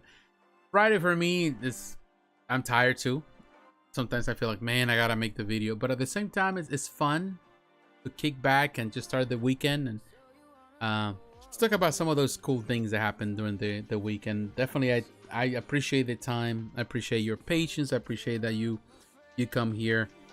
I don't have a big following, although I've been doing these videos longer than most in YouTube here, like talking about collectibles. I will be 10 years. I don't know if it's October or November or sometime there, or in October perhaps. It's gonna be 10 years doing videos YouTube, which is amazing. And also the podcast this October is gonna celebrate 4 years. And I've been working on the podcast. I'm updating the podcast. I will give you more news about the podcast. I'm not gonna tell you everything right now, but I've been thinking I'm going back to the podcast to start a new season, a 5th season, and it's gonna be. I have done 206 episodes. You can go to Age of Heroes channel and watch all the videos. And love your channel and reviews. Very informative. Did you end up purchasing the Tommies? Oh, yes, I did. I did. I was like, man, I was debating. But I was like, man, if I miss it, when are we gonna get another chance? When am I going to get another chance? And to be honest with you, like, man, I was like kicking myself. Like, I was thinking at night, like, do I do it? No, you know, I don't have the money. I have the other things to pay. You know, I have pre-orders to take care of, all the things that I'm interested in. But I'm thinking, man, it's always gonna be a new Superman statue. There's always gonna be some characters, they always are rinse and repeat. How many times do you get an Enterprise? You know, because when you're talking about the other pieces that were built prior to that, Tommy, you have the master replicas that came out. It was an over. Yeah, the master replicas was done. The master replicas, that, if I'm not mistaken, there were 2 editions. The first edition came out in 2006, if I'm not mistaken, and then the second edition came out in 2008, and that was plastic. And it's the same scale, but that was plastic, and those sold out like immediately. I think the first run was 500 pieces. The second run was also 500, 250, whatever. And I know I have friends that they have it, and it's beautiful. All of that master replicas is beautiful, but it's plastic. And that's, so if I'm not mistaken, it was around $1,000, $1,200, something like that, over 12 years ago. And I was like, man, and I'm thinking, and this is $600. Yes, there's more, but this fully die-cast, they're doing a lot of adjustments. And there's the kits that they have been made in plastic. They're also around the same price. I was thinking, like you said, it's no brainer. I was like, you know what? Why not? You know, let's just do it, just for the sake of it, and we'll just do it. Whatever. Charge it to the credit card and move on. You know, that's what I did. That's what I did. So it's paid for, and actually, I got the email today that were actually that my car was fully charged. So yeah, I did it. You know, whatever. I'm happy. So next year I'll be reviewing that here in the channel, and I don't know where I'm gonna put it, to be honest with you, because like I'm trying to figure out where am I supposed to put it. But I'm looking forward to that one next year. That's gonna be a nice gift to me. Nice gift to me. Really happy. You know, I think it was a great deal. The people were able to do it. They did a fantastic thing, and yeah, that thing is gonna sell out when it gets into people's hands. It's gonna sell out. It's gonna not sell out. I'm sorry. It's gonna be hard to come by in the aftermarket. People are gonna be asking crazy prices. If I would have more money, I would just buy a second one just to resell. You know, to be honest with you, but I just don't have it. But at least I have mine, and that's all I'm happy with. And I'm happy that in the end, the whole project, you know, I got a green light. So ultimately, in the end, it was there. It was there. Yeah, they did it today. I look at it because, you know, like, this is the thing. The funny thing is that the car was charged. They said they were supposed to charge on the 30th or something. It was charged. I saw that the charge was there, like pending charge, so it was on the credit card. And then after that, the charge went away, so I'm thinking it was in the pending process. So, and I got another confirmation email today, so I know it's charged. Regardless, I know it's taken care of. But you know, it's just like, I'm happy. I think it's a nice choice. Looking forward to it. It's gonna be a long wait for it, but I know Tommy can pull it off. You know, it's a die cast. It's gonna be superior to any of the models that have been done since up to this one. I think it's gonna be the best model, and people are gonna be kicking themselves for not. And the funny thing is that the thing I don't understand, because Tommy of America, of course, they were only able to sell it in America because of license agreements or whatever. But honestly, if they would have gone and made an international sale, if they would have allowed people to buy it from Europe, they would have gone with the original 5,000 pieces that they wanted to sell. They would have sold that and more, because in Europe, there's so many fans. Around the world, there's many fans. But for some reason, Tommy, you know, they just wanted to sell it in America. Even they could have allow for Canadian buyers to buy it. It would be easier to get the 5,000 pieces. But no, they decided just to stick with America. Good for me, bad for people around the world. Hey, Brian. It says right there, the Black Adam has different color boots, belts, wristband, gold, black, vigilante. Sorry, had to ask to a minute away. Oh, no problem. Thank you for correcting that, because I didn't see the difference. I was like, what the heck is the difference? So let me go back, because I was like, what the heck you're doing? I don't see the difference. And that makes sense. Well, Champion Edition.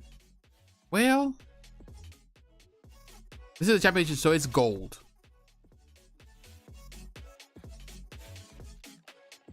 And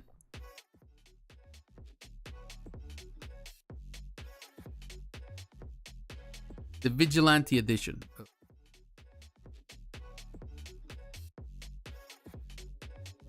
Come on. I hate when that happens. I see it. Thank you very much, Brian. You're a lifesaver right there, my friend. Thank you very much. Now I can see it. It's the colors. It's black. Vigilante. That makes sense now. Thank you very much, my friend. Regardless. You want it full black, which actually doesn't look bad. But you want the others. Huh. I don't know. That's a good question. It looks good in all black. What I see now. Okay, that makes sense. Yeah, that makes sense. That's the difference, the colors. Well, thank you, my friend. Now, which one I prefer? That's a tough choice. That's a tough choice. I also noticed the ruins and the amount, like in the base. Nice add-on. Thank you, Brian. I appreciate it, my friend. I do appreciate it, because I didn't notice it. I was like, I read it and I don't see. There's no note saying what is the difference. Now I can see it, but thank you. So there's difference in colors. Okay. Well, that makes it interesting because actually the old black looks good. They both have lighter features, which the old black is gonna shine more because of the lighter feature, because everything is black, and then you see the contours of the lighter features. So that might be better than the old gold. And I have to go back and watch the trailers to kind of remember how the trailer were. If you see more in black, I think initially in the film he might just all wear black, and by the end of the film maybe he has on gold. I don't know. We need to watch the film to really know which one is best. So at the end of the day, it's a matter of choice. I think the black looks good now. Not looking at it, seeing it like that, because I didn't notice until you mentioned it. Now I can see, okay, I can see the black being probably more popular for some people. It depends on your collection. But yeah, my friends, I'm telling you, it was an interesting night. Thank you very much for all your support, everybody that has been here with me. It's always fun. And now that it's the weekend, there's so much to talk about. Definitely, these companies are doing amazing work. And the aftermath of Sideshow, it's San Diego Comic-Con, definitely companies brought a lot of stuff. And some of these companies already released some of the pre-orders. Like Hot Toys is releasing some of the stuff that they brought, which is cool. They're starting strong. Also, Iron Studios, again, a lot of stuff that they brought is already on pre-order. Some stuff they didn't make it, but I'm sure that it's gonna be there next month. Gentle Giant, of course, but every company is just releasing stuff. Sideshow has some stuff that also need to release. So there's a lot of stuff that we were waiting for. Twitterhead, PCS this week is gonna release some stuff. Oh, wait a minute. Thank you. There's one piece. There's something that I'm missing, and I just remember. Now I'm thinking about it, and I was about to skip. But we're gonna skip because it's PCS Collectibles. My God, I was about to skip something, and I posted the picture on the. I had the picture on the thumbnail, but thank you. Oh, what did I did? Okay. Sideshow Collectibles. Let's go to Sideshow. And sorry, thank you. Sometimes, I'm again, like I said before, that's the reason I have to write things down, man, because I start losing contact.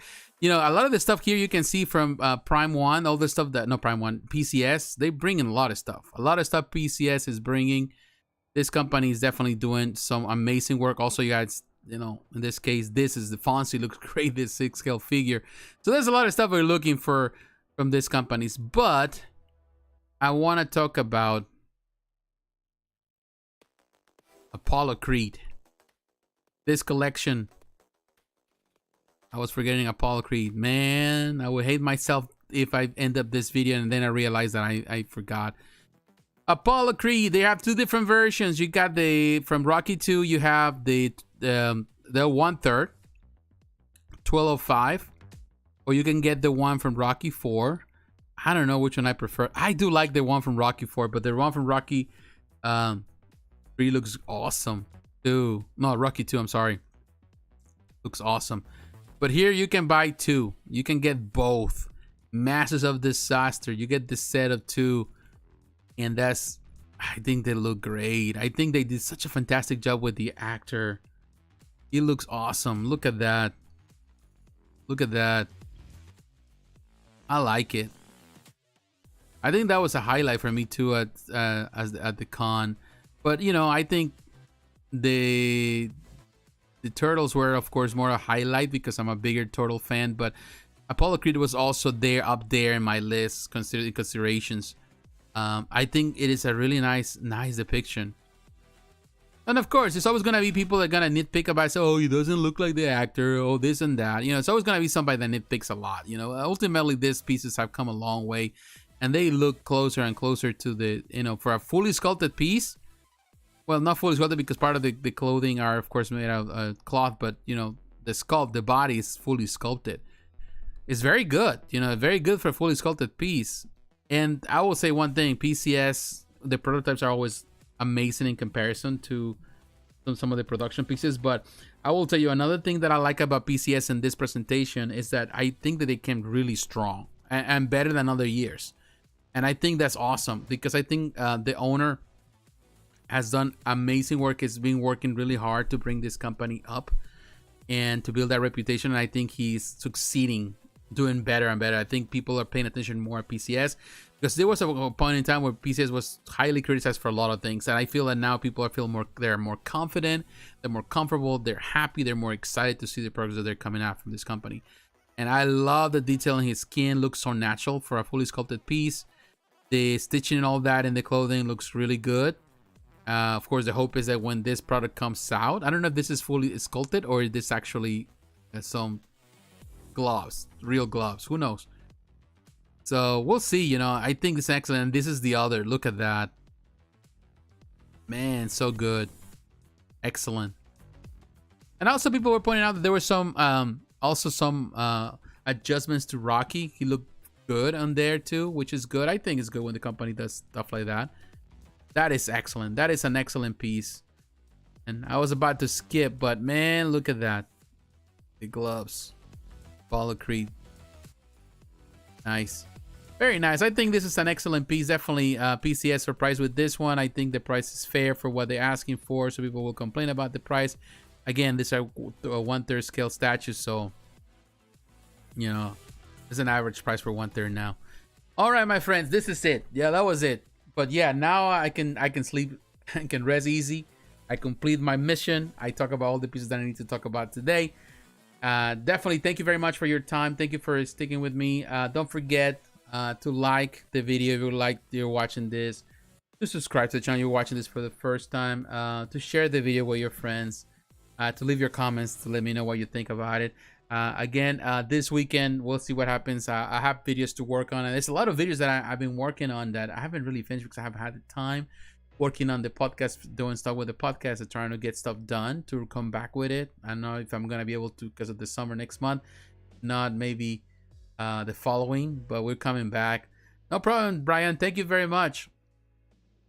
Yeah, low edition size for sure. Nice likeness. Yes, it is. It is, Brian. But yeah, it's been amazing. So stay tuned. You know, I know that there's a lot of things that I would love to do in this channel. I would love to go back and do a lot of things that I used to do. But, you know, at the same time, it's life. You know, sometimes you have to go with it.